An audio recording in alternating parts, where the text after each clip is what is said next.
प्रणाम। मैं अंशु कुमार आप सभी का स्वागत करती हूं आज के ग्रीन टीवी किसान चौपाल में, जिसमें हम बात करने वाले हैं तकनीकी परिचर्चा होगी और गन्ने की फसल प्रबंधन से रिलेटेड हम जो है वो यहाँ पे डिस्कशन करेंगे। तो आज का कार्यक्रम जो है वो ग्रीन टीवी सरदार वल्लभ भाई पटेल कृषि एवं प्रौद्योगिक विश्वविद्यालय मेरठ के सहयोग से, उत्तर प्रदेश कृषि विभाग के सहयोग से, आयोटेक वर्ल्ड एविगेशन प्राइवेट लिमिटेड यानी कि एग्री बोट ड्रोन की तरफ से, साथ ही में धानुका एग्रीटेक के सहयोग से हम ये कार्यक्रम कर रहे हैं, जिसका जो मेन मकसद है वो कैसे हम आपको नई तकनीक, नए आविष्कार, सरकारी योजनाएं और नए जो प्रोडक्ट है उसके बारे में जानकारी देना है। और आज के कार्यक्रम में मैं सबसे पहले स्वागत करूंगी आज के जितने भी हमारे किसान भाई बहन आए हैं, आप सभी का बहुत बहुत स्वागत है हमारे इस कार्यक्रम में। और एक बार आप अपने लिए तालियां बजा दीजिए। तो मैं स्वागत करना चाहूंगी हमारे जितने भी आज के गेस्ट हैं उनका स्वागत करना चाहूंगी। तो मैं निवेदन करना चाहूंगी श्री आर.के. धूरिया सर से और डायरेक्टर एक्सटेंशन सर से कि सर जो है वो वीसी सर का स्वागत करें। मैं ग्रीन टीवी की तरफ से अपनी टीम से कहना चाहूंगी कि आप जो है डॉक्टर रामजी सिंह कुल सचिव सर का स्वागत करें। आप लोग तालियां बजाते रहिए। मैं मैम से बोलना चाहूंगी डॉक्टर पी.के. सिंह सर का निदेशक प्रसार सबका स्वागत करें ग्रीन टीवी किसान चौपाल में। हमारे बीच डॉक्टर विवेक जी हैं, अधिष्ठाता कृषि, डीन एग्रीकल्चर, सर का स्वागत करें। Doctor D K. सिंह सर हैं, डीन छात्र कल्याण, सर का स्वागत करें। सर का स्वागत करें जो कि वरिष्ठ उप महाप्रबंधक है धानुका एग्रीटेक लिमिटेड से, सर आपका स्वागत है इस कार्यक्रम में। हमारे बीच है Shri Prashant Chauhan ji, senior manager World Avigation Private यानी कि एग्री बोट ड्रोन से, सर आपका स्वागत है इस कार्यक्रम में। हमारे बीच है Sahil Khurana ji, senior manager IoTech World Avigation Private Limited से, सर आपका भी स्वागत है इस कार्यक्रम में। हमारे बीच है मिस्टर अजीत चंद्रा जी, डीजीएम से western UP Dhanuka Agritech Limited से, सर आपका भी स्वागत है इस कार्यक्रम में। और हमारे बीच जो है वो एक प्रगतिशील किसान है और ड्रोन का जैसे बहुत ज्यादा प्रचार प्रसार हो रहा है, तो करनाल हरियाणा से आपके बीच एक किसान आए हैं श्रीमान हवा सिंह जी, प्रगतिशील किसान करनाल हरियाणा से, सर आपका भी स्वागत है इस कार्यक्रम में। इनको कई सारे जो है वो अवार्ड मिल चुका है नेशनल इंटरनेशनल लेवल पे, तो सर आप के लिए आए हैं और ये कुछ महत्वपूर्ण नई टेक्नोलॉजी के बारे में आपको थोड़ा सा जानकारी देंगे। तो हम कार्यक्रम को आगे बढ़ाते हैं। मैं जो है वो स्वागत उद्बोधन के लिए डॉक्टर पी.के. सिंह सर को रिक्वेस्ट करना चाहूँगी। सर प्लीज आप आइए स्टेज पे। धन्यवाद। आज के किसान चौपाल तकनीकी परिचर्चा कार्यक्रम में मैं विश्वविद्यालय की तरफ से यहाँ पर उपस्थित समस्त अन्नदाता किसान भाइयों और बहनों का हार्दिक स्वागत करता हूँ, अभिनंदन करता हूँ। मैं इस कार्यक्रम में मुख्य अतिथि के रूप में हमारे बीच में उपस्थित हमारे प्रेरणा स्रोत माननीय कुलपति जी का हार्दिक स्वागत करता हूं, अभिनंदन करता हूं। मंचासीन कुल सचिव डॉक्टर रामजी सिंह सर का भी हार्दिक स्वागत, अभिनंदन। अधिष्ठाता कृषि डॉक्टर विवेक जी का भी हार्दिक स्वागत है, अभिनंदन है। मंचासीन Shri R K. Dhuria ji, senior general manager Dhanuka Agritech, और हमारे विश्वविद्यालय के कॉलेज ऑफ टेक्नोलॉजी के dean doctor B R. Singh sir, director training placement doctor R S. Sengar ji, dean biotechnology doctor Ravindra Kumar ji, OSD और हमारे प्रसार निदेशालय के हमारे सहयोगीगण, और इस कार्यक्रम को अपना स्पॉन्सरशिप देने वाले धानुका एग्रीटेक की पूरी टीम, एग्री बोट जो कि ड्रोन कंपनी है उसके भी जो प्रतिनिधि हैं, आपका भी यहाँ पर हार्दिक स्वागत, अभिनंदन। और विशेष रूप से मैं आभार व्यक्त करता हूँ यहाँ पर ग्रीन टीवी चैनल का, जिनके कि इस समय देश में सर मैं आपके संज्ञान में लाना चाहूँगा कि 14 लाख व्यूअर हैं और उन्होंने हमारे विश्वविद्यालय को इस कार्यक्रम के लिए चुना है। तो मैं आपका ग्रीन टीवी का भी हार्दिक स्वागत करता हूँ, अभिनंदन करता हूँ और धन्यवाद भी देता हूँ। किसान भाइयों, आपको हमारे जितने भी यहाँ पर किसान भाई आए हुए हैं वो सर हमारे कृषि विज्ञान केंद्र के वैज्ञानिकों के माध्यम से आए हैं, और इसमें सर हापुड़ जनपद से हैं, गाजियाबाद से हैं, मुजफ्फरनगर से हैं, और एक किसान सर इसमें कुछ मेरठ जनपद के भी किसान हैं, और एक किसान हरियाणा से हैं श्री हवा सिंह जी। मैं आपका इस विश्वविद्यालय परिवार की तरफ से हार्दिक स्वागत करता हूँ, अभिनंदन करता हूँ। हमारे कृषि विज्ञान केंद्र लगातार और प्रसार निदेशालय विश्वविद्यालय की पूरी मंशा सिर्फ यही रहती है कि हम कैसे अपने किसान भाइयों को नई तकनीकी से रूबरू करा सकें। उसी दिशा में ये एक कदम है, क्योंकि देखिए ज्ञान अर्जन एक ऐसी व्यवस्था है जो कभी पूरी नहीं होती। जब तक हम जीवित हैं लगातार सीखते रहते हैं। और तकनीकी ज्ञान संपन्न किसान, ये हमारे विश्वविद्यालय का मोटो है। इसी को लेकर के हम चल रहे हैं और कोशिश ये की जा रही है कि आपको किस तरह से स्वावलंबी बनाया जाए, आपके आय को किस तरह से बढ़ाने में मदद की जाए। और उसी दिशा में माननीय कुलपति जी के दिशा निर्देशन प्रेरणा स्रोत से इस कार्यक्रम का आयोजन किया गया है। सर, मैं आपके संज्ञान में ये भी लाना चाहूंगा कि यहाँ पर बहुत सारे ऐसे प्रगतिशील किसान हैं। अगर आप कहेंगे तो एक दो लोगों से सर हम यहाँ पर वार्ता भी करा सकते हैं, क्योंकि कुछ लोगों ने यहाँ पर बड़ी बेमिसाल खेती का एक परिचय दिया है। उसमें से एक सर हापुड़ के किसान है, जो वकार अहमद है हापुड़ से। सर, इन्होंने नींबू की खेती करके सर इस समय कोरोना काल के बाद नींबू की मांग अचानक देश में बढ़ गई है।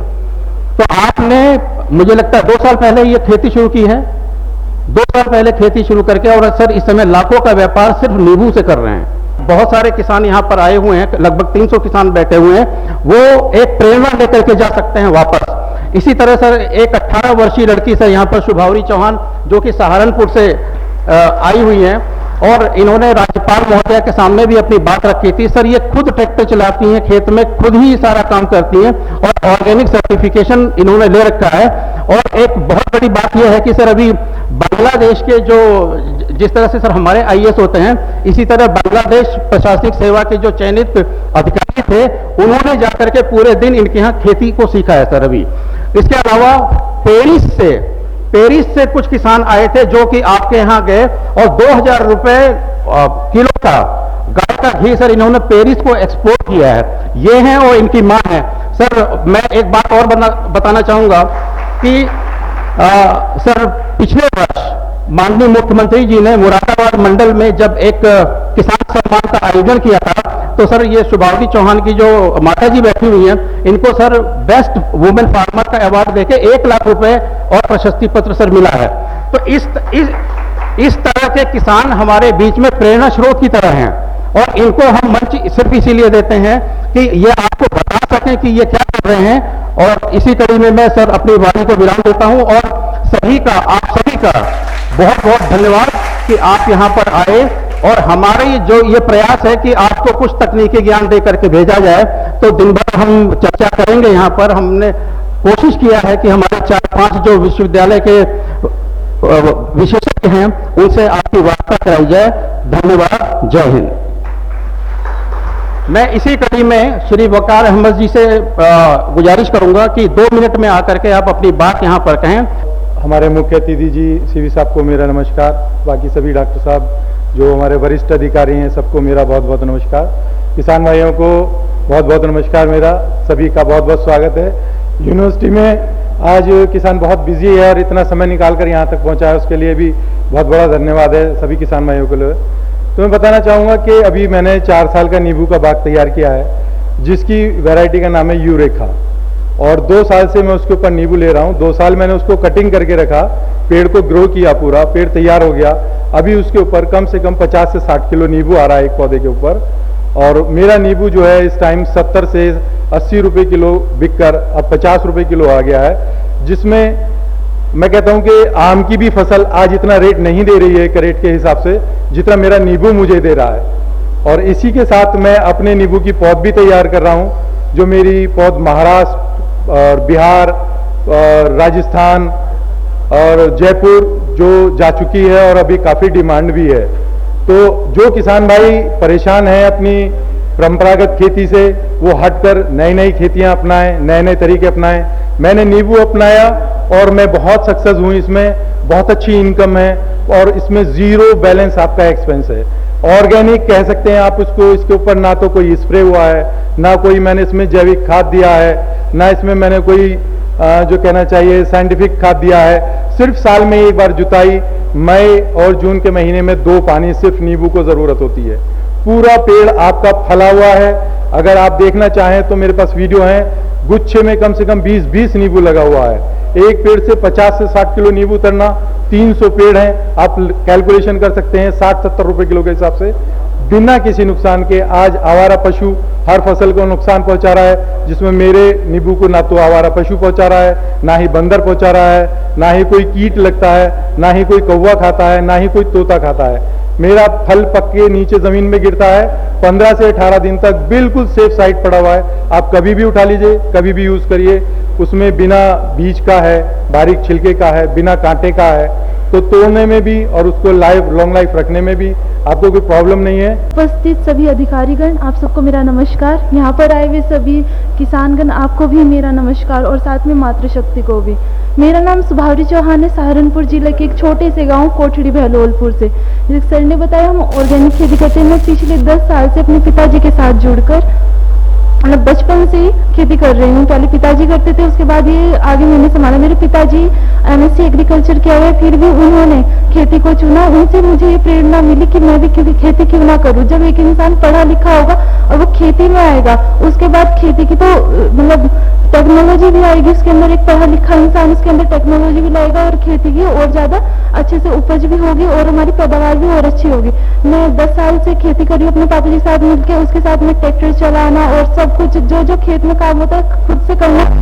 मेरे पापा मुझे बहुत ज्यादा प्रेरित करते हैं सबके लिए। हम मुख्य रूप से गन्ने की फसल उगाते हैं। गन्ने से हमारा गुड़ शक्कर बनता है, जो हमारा देश में तो जाता है और भी लिया जाता है हमारा गुड़ शक्कर। इसके साथ साथ बाहर भी जाता है विदेश, जैसे पेरिस हो गया, जर्मनी और साउथ अफ्रीका, कई देश है जिनमें हमारा गुड़ शक्कर जाता है। और हमने गाय भी पाली हुई है। किसान वो ही है जिसके पास गाय है। अगर किसी के पास गाय नहीं है तो शायद वो किसान भी नहीं है, क्योंकि हमारे तो ये मान्यता होगी कि बच्चे किसान के बच्चे गाय के पास जाना भी नहीं पसंद करते, बल्कि गाय से हमारी कितनी बीमारियां दूर हो सकती है। आप सब अगर इस बारे में सर्च करेंगे वो भी आपको मिल जाएगा, क्योंकि हमारी गाय जो है उसमें इतने सारे गुण होते हैं। मैंने खुद, मेरे पास 25 से 30 गोवंश है, उसमें मैंने बछड़े भी पाले हुए हैं। क्या करते हैं लोग, ज्यादातर बछड़ों को घर से बाहर निकाल देते, वो भी हमारी गाय माता का ही अंश है। कृपया ऐसा ना करें और उन्हें भी अपने साथ रखें। और एक किसानों की जो स्थिति है उसको क्या करते हैं लोग, अगर आपको कहा जाए कि किसानी को अपने अंदर एक इमेजिन कीजिए, सोचिए किसान को अपने अंदर, आपने क्या सोचा?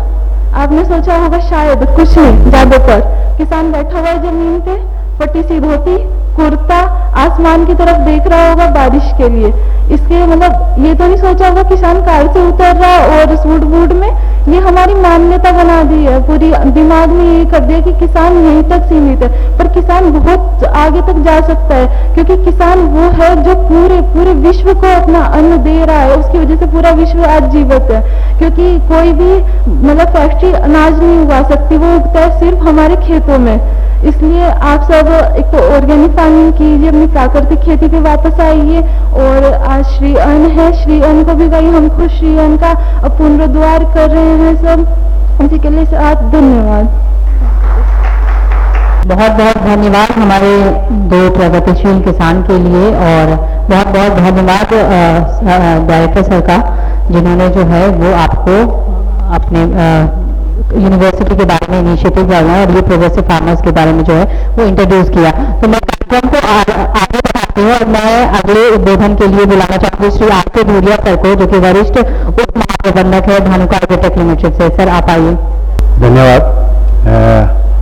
आज की किसान चौपाल के मुख्य अतिथि आदरणीय कुलपति महोदय डॉक्टर राम जी, कुल सचिव doctor PK Singh, director extension, और डॉक्टर विवेक, और साथ में जो हॉल में मौजूद सभी वैज्ञानिकगण, किसान भाइयों और बहनों, मेरे साथियों और ग्रीन टीवी की टीम, मैं सभी का आज के इस किसान चौपाल में धानुका एग्रीटेक लिमिटेड की तरफ से हार्दिक स्वागत करता हूं, अभिनंदन करता हूं। मैं वेलकम के साथ साथ थैंक यू भी कहना चाहूंगा, एक तो ग्रीन टीवी और दूसरा मैं डॉक्टर PK सिंह जी का, क्योंकि मैंने जब भी देखा है कि किसानों से संबंधित जब भी कोई कार्यक्रम हो, खुद एक्टिव होकर के, प्रोएक्टिव होकर के उस काम को हाथ में लेते हैं और मौका जाने नहीं देते, ताकि किसानों को नई जानकारी पहुंचती रहे। और धानुका एग्रीटेक लिमिटेड हमेशा कोशिश रहती है कि हम इस तरह के मंच पे जाएं और प्लेटफॉर्म क्रिएट करें, ताकि किसानों तक नई जानकारी पहुंच सके, नई तकनीक के बारे में, ताकि हमारे देश के किसान की भी खेती अच्छी हो और उनकी आय बढ़ सके। धानुका एग्रीटेक लिमिटेड हर साल नई तकनीक लाती रहती है। आप लोगों ने कुछ नाम सुने होंगे, कैल्डान, सेंट्रा, मोथे को मारने की दवा। इस साल भी हम लोगों ने 2-3 नई तकनीक लाइक लेनेवो, डिसाइड, इस तरह के नए प्रोडक्ट दिए हैं। तो दिन में तकनीकी चर्चा के समय हम लोग, हमारी टीम इसके ऊपर बात करेगी। धानुका एग्रीटेक लिमिटेड समाज के प्रति भी अपना दायित्व समझती है और बिजनेस के अलावा, व्यापार के अलावा हम लोग सामाजिक कार्य पर भी ध्यान देते हैं। हम लोगों ने स्कूल बना रखे हैं जो कि नो प्रॉफिट नो लॉस पे डिवोटेड कर रखे हैं, जो कि राजस्थान में है, जो बच्चों को शिक्षा देते हैं। इसके अलावा हेल्थ के ऊपर भी धानुका एग्रीटेक लिमिटेड काम करती है। कई जगह कैंप लगवाना या कई चीजों को स्पॉन्सर करना, इस तरह का काम करती है और अलग अलग यूनिवर्सिटियों में बच्चों के लिए भी स्पॉन्सरशिप हम लोग करते रहते हैं। धानुका एग्रीटेक लिमिटेड पानी बचाव के ऊपर, क्योंकि कहते हैं ना, इंसान पानी बना तो नहीं सकता, बचा सकता है। खेती के लिए पानी की महत्वता को समझते हुए धानुका इसके ऊपर भी कैंपेन चलाती है, अवेयरनेस लाने की कोशिश करती है कि हम किस तरह से पानी के खर्चे को कम कर सके ताकि आने वाली पीढ़ी को जल की उपलब्धता रहे। तकनीक के ऊपर ही मैं बात करना चाहूंगा। धानुका जो नए नए प्रोडक्ट जो लाती है, ये हमारा खुद का एक R&D सेंटर है पलवल में। बाहर से प्रोडक्ट ला करके 2-3 साल वहां टेस्टिंग होती है हमारे खुद के R&D सेंटर में, फिर वो प्रोडक्ट डिफरेंट यूनिवर्सिटियों में आता है टेस्ट होने के लिए, फिर भारत सरकार के पास CIB में जाता है। तो 5 से 7 साल लगते हैं एक नए प्रोडक्ट को आने में। इस तरह का इसका एक प्रोसीजर रहता है। Dhanuka precision farming, drone technology, इसमें भी अब एंटर हो गई है। आप लोगों ने बाहर देखा होगा ड्रोन आयोटेक कंपनी के साथ, तो आयोटेक कंपनी के साथ भी धानुका की पार्टनरशिप है। समय को देखते हुए कि भी हाँ जी, आने वाले समय में तकनीक का यूज खेती में बढ़ेगा, इसीलिए ये स्प्रे टेक्नोलॉजी में जो रिवोल्यूशन आने वाला है, ये आयोटेक, उसके बारे में दिन में हम लोग बात करेंगे। प्रिसीजन फार्मिंग यानी एक ऐसा यंत्र जो खेत में लग जाए, वो बताए कि कब क्या बीमारी आ सकती है, कितना पानी देना है, किस चीज की कमी है, इस तरह का यंत्र लग जाए और आप अपने मोबाइल से उसको कंट्रोल कर लो, चाहे 2000 किलोमीटर भी दूर हो। इस तरह की तकनीकी, जिसको हम कहते हैं प्रिसीजन फार्मिंग, धानुका वो तकनीकी भी लेके आ रही है ताकि अपनी खेती को हम अच्छा कर सके। तो इसी के साथ मैं अपनी बात समाप्त करूंगा और पुनः स्वागत के साथ, अभिनंदन के साथ साथ धन्यवाद दूंगा और उम्मीद करूंगा कि आज टेक्निकल सेशन में आप लोगों को जो तकनीकी ज्ञान मिलेगा, आप लोग उसका प्रयोग करके अपनी खेती को अच्छा कर पाएंगे। थैंक यू, धन्यवाद। मैं कार्यक्रम को आगे बढ़ाऊंगी, लेकिन हमारे बीच हमारे एक्सपर्ट है डॉक्टर यूपी शाही जी हैं, प्राध्यापक सहर्ष सर, आपका बहुत बहुत स्वागत इस कार्यक्रम में। प्लीज स्टेज पे आ जाइए। तो अभी जो है वो हम लोग कुछ सर्टिफिकेट देने वाले हैं कुछ सम्मानित किसानों को, तो मैं एक एक करके नाम बोलूंगी और VC सर के हाथों से जो है वो हम ये सर्टिफिकेट दिलवाएंगे। एक एक नाम बोलूंगी, आपको स्टेज पे एक एक करके आना है। सबसे पहले विकास बालियान जी, मुजफ्फरनगर, जैविक खेती करते हैं विकास बालियान जी। श्रीमती मंजू कश्यप जी हैं गाजियाबाद से। मनोज त्यागी जी हैं मुजफ्फरनगर से, मिश्रित खेती करते हैं। चौहान जी हैं सहारनपुर से, जैविक खेती करती हैं। विकार अहमद जी हैं हापुड़ से। रजनीश त्यागी जी हैं हापुड़ से, केले की खेती करते हैं। वीरेंद्र कुमार जी हैं मुजफ्फरनगर से, कस्टम हायरिंग करते हैं। मनोज कुमार जी हैं मुजफ्फरनगर से, दलहन उत्पादन में प्रसंस्करण करते हैं, प्रोसेसिंग करते हैं। मेजर जगदीश चौहान जी हैं हापुड़ से, मशरूम, रोबर, अंजीर की खेती करते हैं। ये ऐसे किसान हैं जिन्होंने कुछ अलग तरीके से खेती किया है, अलग तरीके से खेती किया है, अलग तरीके से खेती कर रहे हैं। श्रीमती सोनगिरी जी हैं मेरठ से। अशोक सिरोही जी हैं मेरठ से।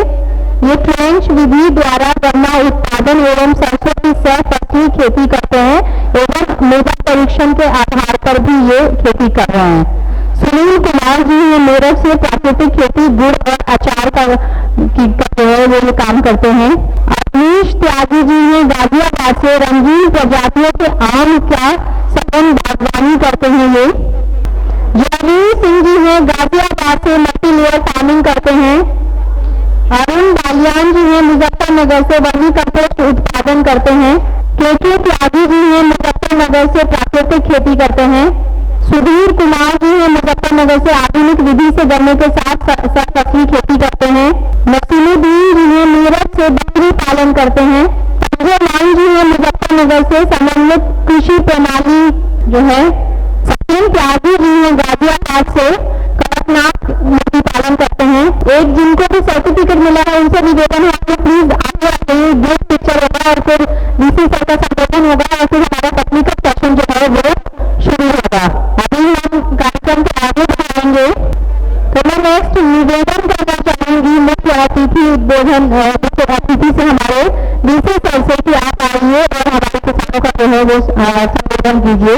डॉक्टर पीके सिंह निदेशक प्रसार, डॉक्टर रामजी सिंह जी कुल सचिव विश्वविद्यालय के कुल सचिव, डॉक्टर विवेक डीन एग्रीकल्चर, डॉक्टर आर के धुरिया वरिष्ठ उप प्रबंधक धानुका एग्रीटेक लिमिटेड, हमारे विश्वविद्यालय के अधिष्ठातागण, धानुका एग्रोटेक से आए हुए अतिथिगण और सबसे महत्वपूर्ण हमारे सम्मानीय किसान भाइयों, अन्नदाता, आपका इस विश्वविद्यालय के प्रांगण में और किसान चौपाल कार्यक्रम में आप लोगों का हार्दिक स्वागत है। और इस तरह के चौपाल ये कार्यक्रम जो भी होते हैं आप लोगों के लाभ के लिए होते हैं। आप जैसा आप जानते हैं कि तकनीकी हर रोज बदल रही है, चाहे कृषि में हो या किसी भी क्षेत्र में। तो इन तकनीकों को जानने के लिए आप लोग कभी सोचे नहीं होंगे 5-6 साल पहले कि ड्रोन से छिड़काव होगा रसायनों का। आप लोग अपने कृषि पद्धति में अपनाएंगे तो उसका लाभ अवश्य होगा और जो किसानों की आमदनी बढ़ाने की बात होती है तभी बढ़ पाएगा, तभी ये संभव हो पाएगा। तो इस तरह का कार्यक्रम बहुत ही लाभदायक है और धानुका एग्रोटेक की सराहना करेंगे कि आप लोगों के लाभ के लिए इस तरह के कार्यक्रम में यहाँ आयोजित किए हैं और समय समय पर करते रहते हैं। कार्यक्रम में बहुत सारे चीजें हैं जिस पर कि आप लोगों को बताया जाएगा, जैसे कि गन्ने में पोषण प्रबंधन। गन्ना यहाँ की महत्वपूर्ण फसल है और कैसे हम गन्ने को कम पानी में भी बात कर रहे थे धानुका के डॉक्टर आर के धुरिया जी कि ये लोग कैसे कम पानी से ज्यादा उत्पादन ले सकें, इस पर काम कर रहे हैं। तो गन्ने में भी बहुत आवश्यक, गन्ने में सबसे ज्यादा पानी की खपत होती है गन्ने की खेती में, जो कि एक बड़ी समस्या है। और जैसा आप लोगों को पता है कि अपने ही देश में नहीं बल्कि पूरे विश्व में गन्ने पानी की समस्या है, पानी की कमी है। तो अगर हम पानी बचा पाएं कहीं से भी तो हम और अधिक जगह पर और अधिक जमीन में भूमि में हम खेती कर सकते हैं। तो हमें पानी बचाने की बहुत आवश्यकता, ड्रिप है, स्प्रिंकलर इरिगेशन है, बहुत सारी पद्धतियां हैं जो कम पानी में ज्यादा उत्पादन हम ले सकते हैं, ज्यादा खेत सिंचित कर सकते हैं। लेकिन इसको कम लोग अपना रहे हैं। इसके बावजूद कि भारत सरकार हो, उत्तर प्रदेश सरकार हो, बहुत सारी सब्सिडी दे रही है इस पर।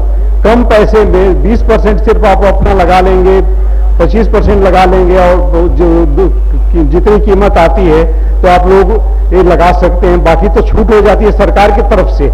तो अगर ये बहुत ही आवश्यक है कि आप इन चीजों का, पद्धतियों का इस्तेमाल करें और पानी की बचत बहुत ही आवश्यक है। पानी की बचत ही नहीं, हम फर्टिलाइजर जो खाद, रासायनिक खाद डालते हैं बहुत अधिक मात्रा में कभी कभी हम प्रयोग करते हैं नहीं पता होने से। कैसे हम उसका सही इस्तेमाल करें, जितनी आवश्यकता है उतना ही इस्तेमाल करें। इंसेक्टिसाइड है, पेस्टिसाइड है, जो कीटनाशक है, उसको हम कीटनाशक का कैसे कम प्रयोग कर सकें। अभी प्रेसिजन एग्रीकल्चर की बात कर रहे थे धानुका के आर के धुरिया जी कि प्रेसिजन फार्मिंग पर कुछ बताया जाएगा। तो बहुत सारी ऐसी मशीनें हैं, बहुत सारी ऐसी तकनीकें हैं जो कि जितना आवश्यकता है रासायनिक खाद की या कीटनाशक की उतना ही प्रयोग होगा। ऐसी मशीनें भी विकसित की गई हैं देश में। कि जो जितनी इंसेक्टिसाइड पेस्टिसाइड की जरूरत है उतना ही जिस जगह पर जरूरत है उस जगह पर ही उसका इस्तेमाल होगा, जितने खाद की जरूरत है उतना ही इस्तेमाल होगा। तो इन सब चीजों को जानने की सीखने की आवश्यकता है, तभी हम एक बचत भी कर सकते हैं खेती में। जो कास्ट ऑफ कल्टीवेशन जो बोलते हैं खेती में लागत, ये अधिक आ रही है, ये इन्हीं कारणों से अधिक आ रही है कि हमें पता नहीं होता, बहुत सारे खाद का इस्तेमाल कर देते हैं, इंसेक्टिसाइड पेस्टिसाइड का इस्तेमाल करते हैं और इससे उसका खर्च अधिक हो जाता है। जब खर्च अधिक होता है तो मार्जिन कम हो जाता है और हमें लाभ उसका कम मिलता है। और इसके साथ साथ पर्यावरण ये भी बचाना बहुत ही आवश्यक है। अगर हम इन केमिकल फर्टिलाइजर का, इंसेक्टिसाइड पेस्टिसाइड का इस्तेमाल कर रहे हैं तो उससे वातावरण भी प्रदूषित होता है, मिट्टी भी खराब होती है। जो मृदा का स्वास्थ्य की बात करते हैं इसीलिए खराब हो चला है कि बहुत सालों से हम लोग इन रासायनिक खादों का, रासायनिक इंसेक्टिसाइड पेस्टिसाइड का इस्तेमाल कर रहे हैं। तो इसको कैसे हम कर पाएं, ये सब इसमें लेक्चर में जो अभी आगे हमारे साथी लोग बात करेंगे, इस पर बात करेंगे और आप लोगों को नई नई जानकारियां देंगे। दुधारू पशुओं की देखभाल, ये हमारे इस पर भी एक हमारे साथी बात करेंगे आप लोगों से, बहुत ही आवश्यक है। कैसे हम दूध का उत्पादन, हम लोग दूध के उत्पादन में विश्व में नंबर 1 पर है अपना देश, और उत्तर प्रदेश में भी हम नंबर 1 और 2 पर हैं दुग्ध उत्पादन में। लेकिन हमारी किस कीमत पर हम बहुत अधिक गायें भैंसे रखे हैं और प्रति गाय या भैंस अगर दूध उत्पादन हमारा देखें तो बहुत ही कम है दूसरे देशों की तुलना में। दूसरे के देशों की तुलना में 7-8 गुना उनका हमसे ज्यादा है प्रति कैटल अगर गाय भैंस करें तो दूसरे देशों की का उत्पादन बहुत ही अधिक है। तो हम लोग खर्च तो उतना ही करते हैं, गाय भैंसे पालते हैं, खिलाते हैं, मेहनत करते हैं, लेकिन उसमें दूध उत्पादन कम ले पाते हैं। तो कैसे उसको बढ़ा पाएं, इस पर भी बात होगी, हमारे साथी बात करेंगे। और नई तकनीकों के बारे में जैसे बात कर रहे हैं, बहुत सारी नई तकनीकें हर रोज आ रही हैं, इस पर हमारे साथी लोग बात करेंगे। फसल अवशेष प्रबंधन पर कुछ लेक्चर देंगे, बात करेंगे लोग, जो कि बहुत ही आवश्यक है। आप लोग अब बताने की आवश्यकता नहीं है, हर दिन मीडिया में आ रहा है, टीवी पर आ रहा है कि जब दिल्ली में वातावरण खराब होता है तो पूरे देश में इसकी चर्चा शुरू हो जाती है, क्योंकि राजधानी है और उसी के पार्ट हम लोग भी हैं। तो इसीलिए हो रहा है कि जो क्रॉप बर्निंग जो जला देते हैं फसलों को, तो उसको कैसे हम सही प्रबंधन कर सकें, कैसे हम उसको मिट्टी में ही मिला सकें, चॉप करके, काट करके, इसके लिए भी यंत्र हैं। और कैसे हम सॉइल कवर कर सकें, मिट्टी पर ही उसको परत लगा दें अगर वो क्रॉप रेजिड्यू की जो अवशेष की, तो उसके अलग बहुत सारे लाभ हैं। मिट्टी में कार्बन की भी बहुत कमी है, कार्बन की मात्रा बढ़ेगी तभी जब हम उसमें मिट्टी में मिला देंगे जो अवशेषों को, क्रॉप रेजिड्यू को, तभी भी कार्बन की भी मात्रा बढ़ेगी, बहुत सारे न्यूट्रिएंट उसको मिलेंगे और जो उससे समस्या हो रही है जलाने की, उस समस्या से हम छुटकारा पाएंगे। ये सब जानने की बहुत ही आवश्यकता है, इस पर हमारे साथी लोग बात करेंगे। बहुत सारी कृषि की योजनाएं हैं, इस पर भी बात करेंगे जो नहीं पता होता किसान भाइयों को, तो हमारे साथी लोग बात करेंगे कौन कौन सी योजनाएं हैं जो आप लोग के उसका लाभ ले सकते हैं और उसमें अपना उत्पादकता बढ़ा सकते हैं और अपनी आय बढ़ा सकते हैं। तो ये सब बहुत ही आवश्यक है। जैसे हम बात कर रहे थे अभी, ऑर्गेनिक फार्मिंग आजकल पूरे देश में इसकी चर्चा है कि जैविक खेती हम कैसे करें, नेचुरल फार्मिंग, प्राकृतिक खेती कैसे करें। आज लखनऊ में भी इस पर चर्चा हो रही है बड़े स्केल पर कि हम नेचुरल फार्मिंग कैसे करें।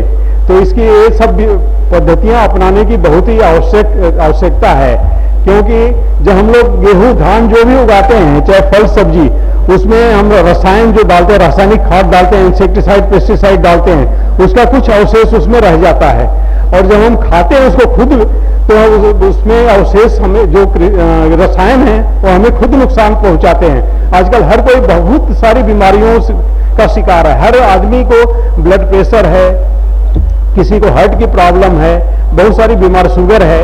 ये सब इन्हीं कारणों से है कि हम सही ढंग से खाना नहीं ले रहे हैं। और अगर हम उन कृषि अवशेषों को कम कर पाएं तो ये बहुत ही आवश्यक है, तभी संभव हो पाएगा जब ये सब जैविक खेती अपनाएंगे, नेचुरल फार्मिंग अपनाएंगे। तो ये इसके बारे में भी जानना बहुत ही आप लोगों को आवश्यक है, समय समय पर इसकी जानकारी दी जाती है। हमारे साथी बात कर रहे थे कि कृषि विविधीकरण पर कि बात कर, अभी नींबू का उत्पादन लेना शुरू कर लिए अभी हमारे बहुत सारे पश्चिमी उत्तर प्रदेश में कुछ लोग स्ट्रॉबेरी, गूसबेरी, ड्रैगन इस सब की खेती भी शुरू कर दिए हैं, जिसकी कि बहुत फूलों की खेती हो रही है। बहुत सारी इसकी बहुत ही आवश्यकता है, क्योंकि हम लोग गेहूं, धान और गन्ना सालों से, बहुत सालों से उसका उत्पादन करते आए हैं और जानते हैं कि धान में और गन्ना में बहुत पानी की आवश्यकता होती है, जैसे हम अभी बात कर रहे थे। इसके साथ साथ इसमें इतना लाभ नहीं है अगर हम विविधीकरण करें, जैसे नींबू का अभी उदाहरण दे रहे थे, कुछ लोग सोरगम है, इसका है जो स्ट्रॉबेरी, गूसबेरी की बात कर रहे हैं, ड्रैगन की बात कर रहे हैं या फूलों की बात कर रहे हैं, ऐसे बहुत ही सारी चीजें। हम लोग दलहनों का उत्पादन बहुत ही आवश्यक है। हम लोग दलहन बाहर से, दूसरे देशों से ले रहे हैं। अभी हमारे देश में जो उत्पादन है उतना नहीं है कि हम अपनी आवश्यकता पूरी कर पाए, तो ये भी हमें बढ़ाने की आवश्यकता है। हम तेलों का आयात कर रहे हैं दूसरे देशों से, तो हम तेल, ऑयल सीड, उसका उत्पादन बढ़ाने की हमें आवश्यकता है। तो हम लोग थोड़ा इन चीजों से हट करके भी सोचना शुरू करें, इसकी आवश्यकता है। तो फसल विविधीकरण की बहुत ही आवश्यकता है, जो कि आप लोगों को उस तरफ भी सोचना चाहिए। हम देखते हैं कि काफी लोग अभी मजदूरों के ऊपर निर्भर, अभी धान रोपाई शुरू हो जाएगी और बिहार से और दूर दूर से लोग मजदूरों को बुलाते हैं, ज्यादा पैसे देते हैं और ये बहुत ही महंगा होता है। इससे आपका खर्च, कृषि में लागत बढ़ जाता है। बहुत सारी मशीनें जो 7-8 लाख रुपए में धान रोपाई की मशीनें उपलब्ध हैं, बहुत मुश्किल नहीं है। और जैसे कस्टम हायरिंग का एक अभी कोई ले रहे थे सर्टिफिकेट, कस्टम हायरिंग पर काम कर रहे हैं, ये चीजें उपलब्ध हैं कस्टम हायरिंग पर भी। तो आप लोग ये भी सोचिए कि धान की रोपाई या जो भी कृषि के कृषि में जो हम अलग अलग काम कर रहे हैं, वो कैसे हम मशीनों का उपयोग बढ़ाएं और हम मजदूरों की संख्या कम कर पाएं, इसकी बहुत ही आवश्यकता है। तभी लाभ आप लोगों को ज्यादा उसका मिल पाएगा। तो मशीनीकरण बहुत ही आवश्यक है कृषि में, तो ये आप लोगों को अपनाने की आवश्यकता है मशीनों की, जिससे कि आप लोगों का खर्च कम हो सके, कृषि में लागत कम आए और लाभ बढ़ सके। पानी की आप बात कर ही रहे थे अभी। आजकल मिलेट, जो मोटे अनाज के उत्पादन की बातें काफी हो रही हैं, लेकिन अभी भी उतने क्षेत्रफल में उसका उत्पादन नहीं हो रहा है। वो भी अपनाने की, कम पानी में इसको हम ले सकते हैं। बहुत सारे इसके लाभ हैं। इसको अगर हम खाते हैं वो स्वास्थ्य लाभ तो है ही, लेकिन उससे हम इसके उत्पादन में खर्च बहुत ही कम है और आजकल इसकी मार्केट में कीमत भी हमें ज्यादा मिल रही है। अगर इसका आटा बना के बेच रहे हैं, आजकल अच्छे लोग इसको खा रहे हैं अपने स्वास्थ्य लाभ के लिए, तो उसका लाभ ले सकते हैं आप लोग। तो इसको भी बढ़ाने की आवश्यकता है हमें, मोटे अनाज के उत्पादन की, और उत्पादन ही नहीं, हम अपने घर में उसको अपने आहार में शामिल भी करें, इसकी भी आवश्यकता है। और इस सब के साथ साथ हम लोग उत्पादन तो कर लेते हैं, लेकिन नहीं सोचते हैं कि उसके बाद हमें क्या करना चाहिए। तो पोस्ट हार्वेस्ट मैनेजमेंट, हम उत्पादन के बाद उसका क्या करें, रख रखाव कैसे करें, उसका प्रसंस्करण कैसे करें। बहुत सारे लोग प्रसंस्करण की इकाई लगा करके उसका काफी लाभ ले रहे हैं, लेकिन इसको बढ़ाने की आवश्यकता है। अभी भी हमारे देश में जो हम लोग जितना उत्पादन करते हैं, खाद्यान्न में 7 से 8% सिर्फ हम प्रोसेसिंग कर पाते हैं, प्रोसेसमेंट कर पाते हैं। फल सब्जियों में 2.5% कर पाते हैं। दूसरे देशों में 60 से 80% प्रसंस्करण कर लेते हैं वो लोग। तो अगर हम उसका अपने गांव में ही प्रसंस्करण करके और खुद हम उसका पास के मार्केट में बेचें उन चीजों को, उत्पादों को, तो हम ज्यादा कीमत ले सकते हैं। इधर भी सोचने की आवश्यकता है। कई बार होता है कि आप लोगों को फल सब्जी उत्पादन कर लिए तुरंत बेचना पड़ता है, तो उसको हम कैसे कुछ दिनों तक रख सकते हैं, रख रखाव सही ढंग से 7-8 दिन तक अगर हम रख लें, तब जब हमें मार्केट में कीमत अच्छी मिलने लगे तब बेचें, इसकी भी आवश्यकता है। तो ये सब जानने की आवश्यकता आप लोगों को और सीखने की आवश्यकता है। और मार्केटिंग जो सबसे महत्वपूर्ण है, आप लोग उत्पादन तो किसी भी चीज का कर लेते हैं, लेकिन कई बार सही कीमत पर नहीं बेच पाते हैं।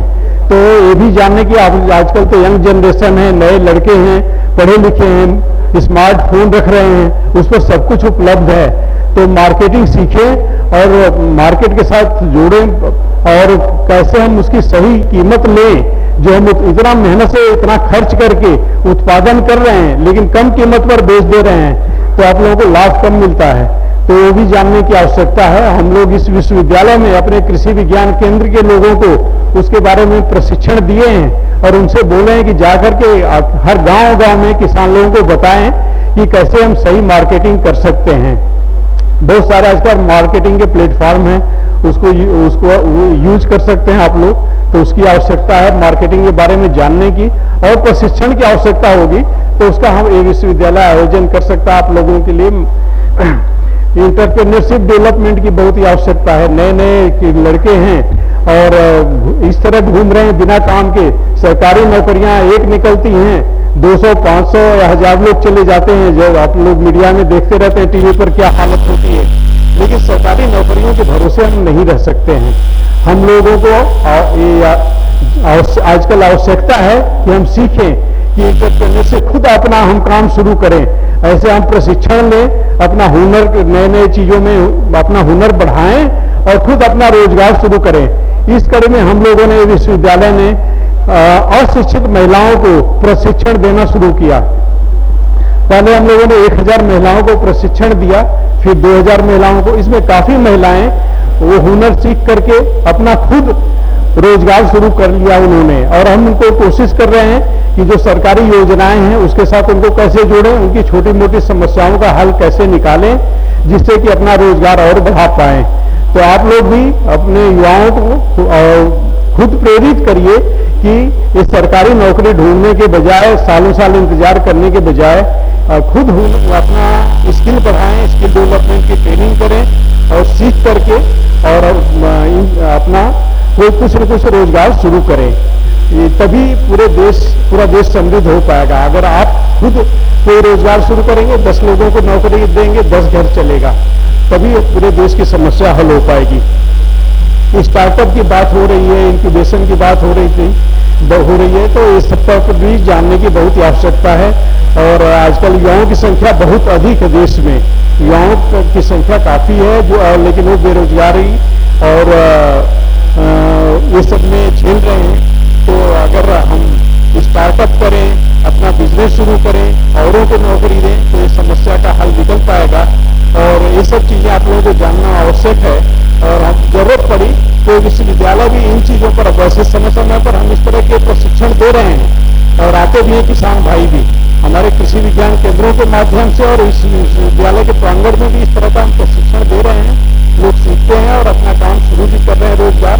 तो आप लोग अगर हमारे साथ जुड़े, कृषि विज्ञान केंद्रों के साथ जुड़ करके बताएं कि आप लोगों को क्या सीखने की आवश्यकता है, क्या जानना चाहते हैं। हम लोग आप लोगों के लिए विशेष प्रशिक्षण आयोजित करेंगे और आप लोग सीख करके अपना कुछ न कुछ काम शुरू करें। तो कहने का मतलब यही है कि आप इस तरह के प्रोग्राम जो चौपाल हैं, जो भी कार्यक्रम आप लोगों के आयोजित किए जाते हैं, इसीलिए आयोजित किए जाते हैं कि आप लोग उसका लाभ लें, अपना उत्पादकता और इनकम आय बढ़ा सके, जिससे कि हर कोई समृद्ध हो। और जब किसान लोग समृद्ध होंगे तभी पूरा देश समृद्ध हो पाएगा। तो आज आप लोग यहाँ आए और इस प्रोग्राम में भाग ले रहे हैं और आगे भी एक कार्यक्रम कई लोग हमारे विशेषज्ञ बात करेंगे, वो ध्यान से सुने, उनसे प्रश्न भी पूछे जहां आवश्यकता है। ऐसा नहीं कि चुपचाप सुने, ये बोले आप सुने और चले जाएं। जो भी आपके मन में प्रश्न है वो पूछें और जब तक जिज्ञासा आपकी पूरी नहीं हो जाती है तब तक नहीं छोड़ें। तो आप लोग सीखें और उसका लाभ उठाएं और इसको अपने पद्धतियों में, कृषि पद्धतियों में शामिल करें। तो आप लोगों को एक बार पुनः यहाँ आने के लिए धन्यवाद और आशा करते हैं कि प्रोग्राम बहुत सफल होगा। धन्यवाद।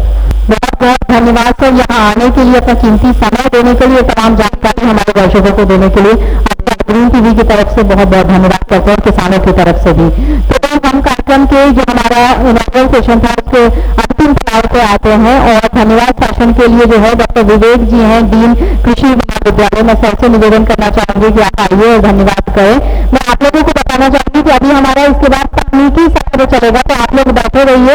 आज की सभा के अध्यक्ष माननीय कुलपति जी डॉक्टर आर के धूरिया जी, वरिष्ठ उप महाप्रबंधक धानुका एग्रीटेक लिमिटेड, कुल सचिव डॉक्टर रामजी सिंह जी, निदेशक प्रसाद डॉक्टर पी के सिंह जी, सभी deans, directors, heads, faculty members और यहाँ पर बैठे सभी सम्मानित किसान भाइयों और बहनों, आपका इस किसान चौपाल तकनीकी परिचर्चा में मैं आपका स्वागत और अभिनंदन करता हूँ। माननीय कुलपति जी के मार्गदर्शन में और संरक्षण में ये कार्यक्रम आयोजित किया जा रहा है और मैं हृदय की गहराई से उनका आभार व्यक्त करता हूँ और धन्यवाद करता हूँ कि उन्होंने अपने व्यस्तम समय में से समय निकाल करके हमारे कार्यक्रम की शोभा बढ़ाई और यह विश्वविद्यालय माननीय कुलपति जी के नेतृत्व में लगातार प्रगति कर रहा है और माननीय कुलपति जी हमेशा विश्वविद्यालय के किसानों के बारे में और विश्वविद्यालय के बारे में, इसकी प्रगति के बारे में सोचते रहते हैं और माननीय कुलपति जी के निर्देशन में टेली एग्रीकल्चर कार्यक्रम भी चलाया जा रहा है, जिसमें किसानों की समस्याओं का समाधान सीधे वैज्ञानिकों के द्वारा किया जाता है और ये बहुत ही उपयोगी कार्यक्रम है और इस तरह के बहुत सारे कार्यक्रम माननीय कुलपति जी के निर्देशन में किए जा रहे हैं जो किसानों के लिए बहुत उपयोगी हैं और लाभदायक हैं। मैं माननीय कुलपति जी का आभार और धन्यवाद करता हूं और साथ ही मैं डॉक्टर R.K. धूरिया जी जो आज कार्यक्रम में हमारे बीच में आए हैं उनका मैं आभार और धन्यवाद करता हूं कि उन्होंने व्यस्तम समय में से समय निकाल करके हमारे बीच में आए और सर धूरिया जी, आपको और आपकी टीम का मैं धन्यवाद करता हूं। इस कार्यक्रम में उपस्थित कुल सचिव डॉक्टर रामजी सिंह जी, निदेशक प्रसाद डॉक्टर P.K. सिंह जी, जो इस कार्यक्रम का एक सफल आयोजन उन्होंने किया है और हमेशा जो भी कार्यक्रम करते हैं बहुत ही सफलतापूर्वक और अच्छे से कार्यक्रम करते हैं और सभी डीन्स, डायरेक्टर्स, हेड्स और फैकल्टी मेंबर्स और साथ ही इस कार्यक्रम में आए सभी किसान भाइयों का और बहनों का मैं धन्यवाद करता हूं। इस कार्यक्रम के सफल आयोजन में और इसमें जो सहयोग किया है, जो विश्वविद्यालय के समस्त अधिकारी, कर्मचारी और वल्लभ परिवार के सभी सदस्यों का भी मैं और साथ में प्रेस और मीडिया के लोग जो हमारे बीच में आए हैं, मैं उनका भी धन्यवाद करता हूं और उनका धन्यवाद करता हूं जिन्होंने प्रोक्स और एप्रोक्स रूप से इस कार्यक्रम को सफल बनाया। Thank you very much. बहुत बहुत धन्यवाद सर। तो अभी जो है वो VC सर की कोई मीटिंग है तो सर जो है वो जा रहे हैं। सर आपका बहुत बहुत धन्यवाद यहाँ आने के लिए। एक बार तालियां बजा दीजिए हमारे मुख्य अतिथियों के लिए। जो है वो तकनीकी सत्र अपना शुरू करने वाले हैं, शुरू करने जा रहे हैं। आप लोग अपनी सीट पे बैठ जाइए और जितने भी हमारे आपके एक्सपर्ट हैं जो वो बताएंगे आपको, उससे रिलेटेड एक सवाल पूछेंगे। आपको हाथ खड़ा करना है, आपके पास माइक आएगा और जो भी सही जवाब देंगे उनको कुछ इनाम दिया जाएगा। तो आज हम गन्ने की बात करने वाले हैं, तो गन्ने से रिलेटेड गन्ने में पोषण प्रबंधन एवं मृदा स्वास्थ्य के बारे में ज्यादा जानकारी देने के लिए हमारे बीच है डॉक्टर UP शाही जी, प्राध्यापक सहर्ष से। तो प्लीज आप आइए और जो इस विषय पर और प्रकाश डालिए। किसान भाइयों, मातृशक्ति, सबको मेरा प्रणाम।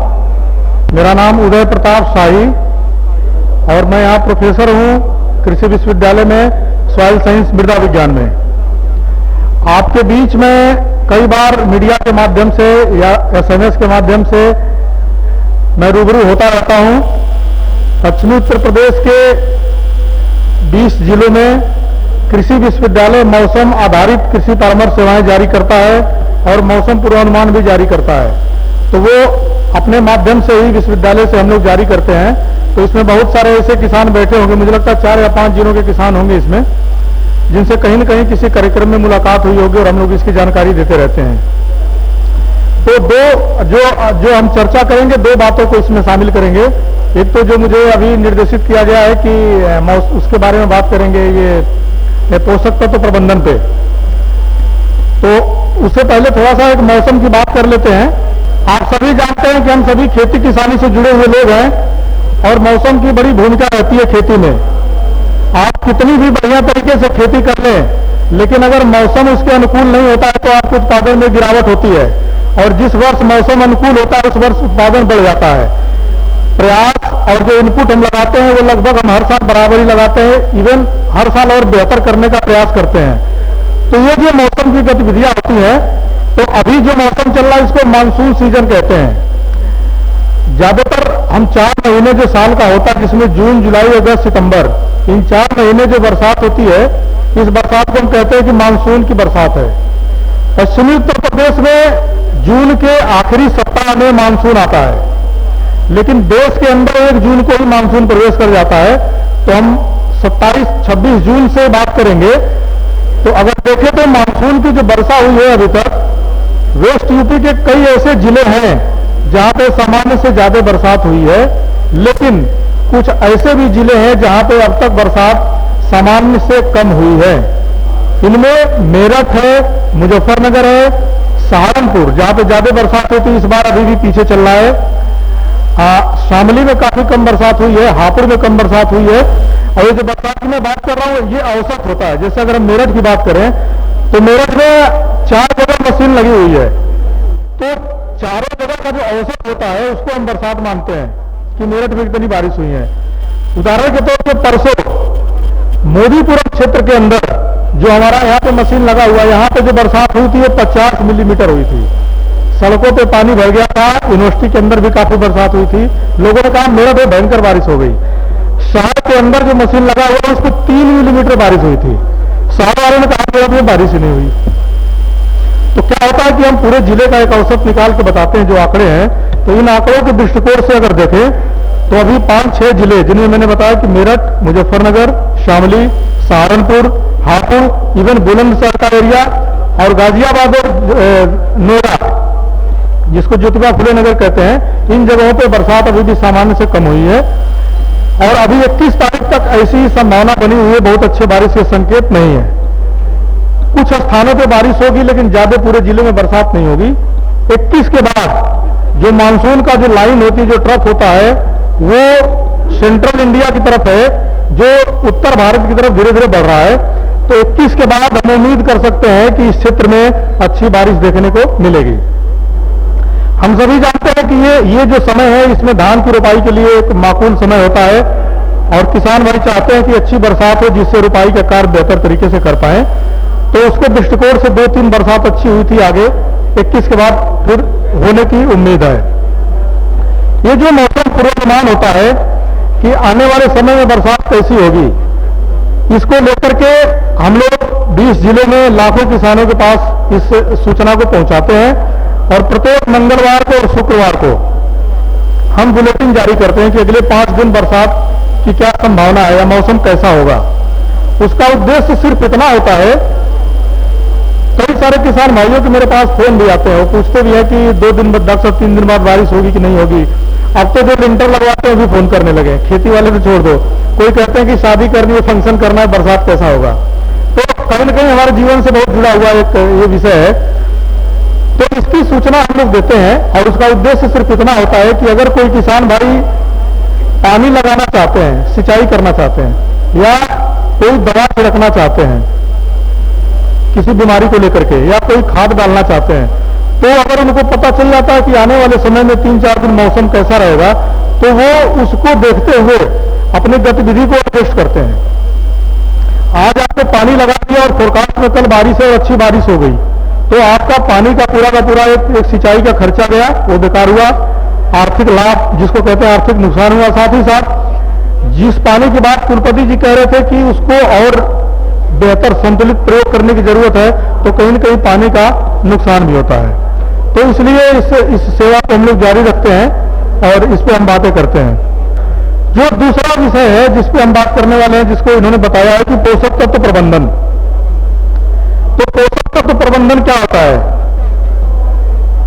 जब हम खेती करते हैं तो उसमें हम किसी न किसी माध्यम से उर्वरक, फार्म मैन्योर, कंपोस्ट या दूसरी चीजों को हम प्रयोग करते हैं।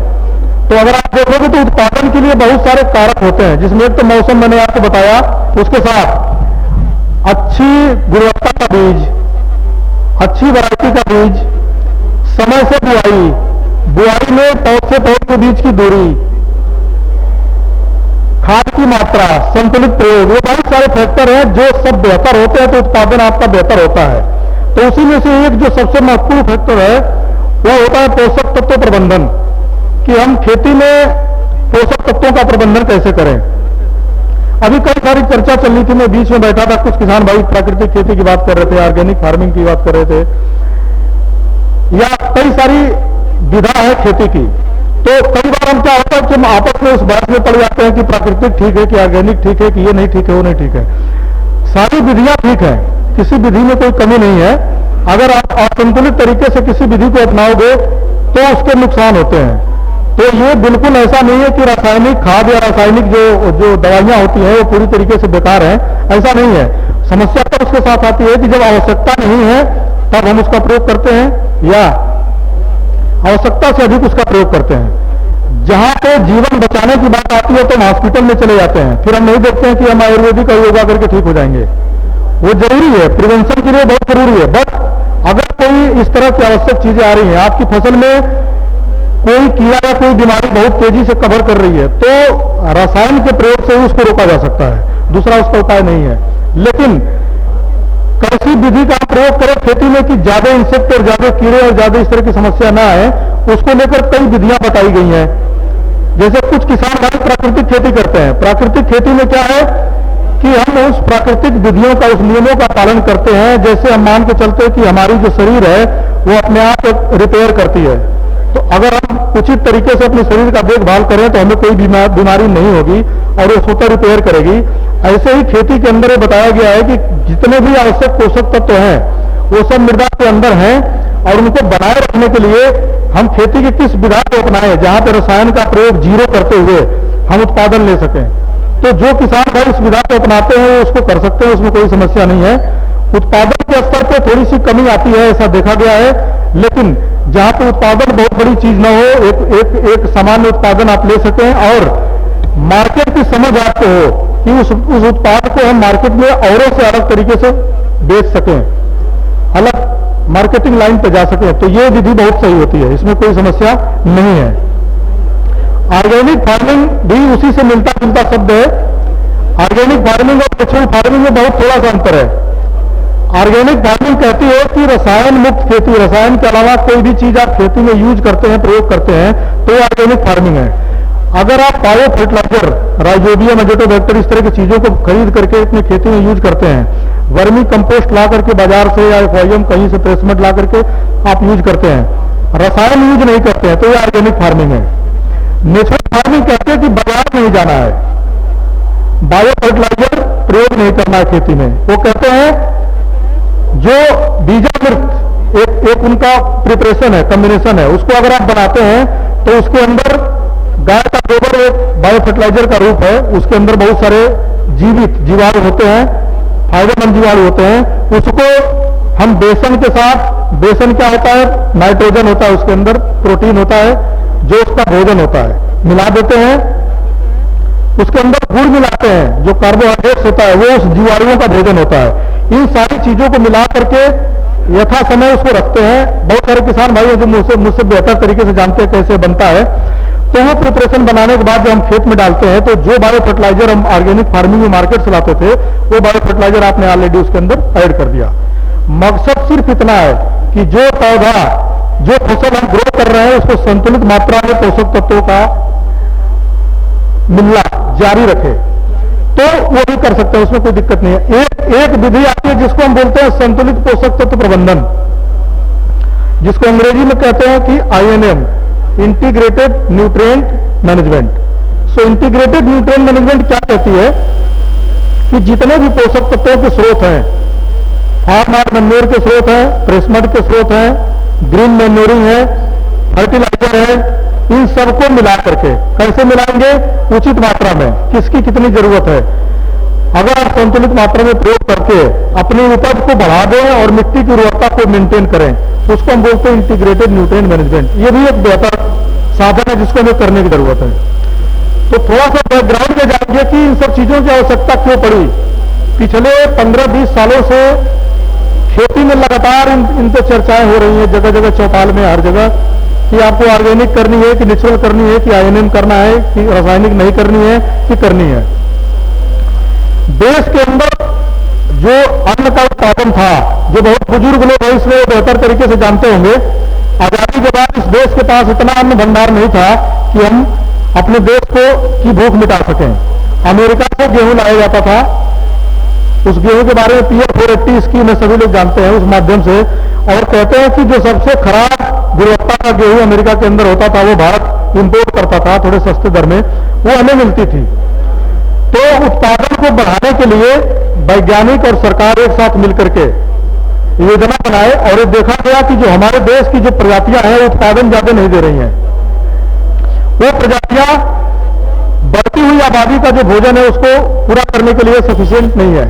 उनमें वानस्पतिक वृद्धि अधिक होती है लेकिन दाने उनके अंदर कम होते हैं, जिसको हम लोग हार्वेस्ट इंडेक्स कहते हैं। अब देखेंगे कि अब गेहूं की जो प्रजाति है छोटी होती है, बालियां बड़ी होती है, तो बालियां और भूसे का जो रेशियो होता है वो 50-60-40 के आसपास बन जाता है। पहले क्या होता था 80-20, 80 भूसा होता था, 20 दाने होते थे। तो ये हुआ कि इस तरह की प्रजातियों का विकास किया जाए, तो ऐसी प्रजातियां विकसित की गई। स्वामीनाथन जी का नाम आप सभी लोग जानते हैं, सुब्रमण्यम जी थे देश के कृषि मंत्री, और इस तरह विचार किया गया, इस प्रजातियों का विकसित किया गया। तो उसके लिए क्या हुआ कि उत्पादन हमारा बढ़ने लगा।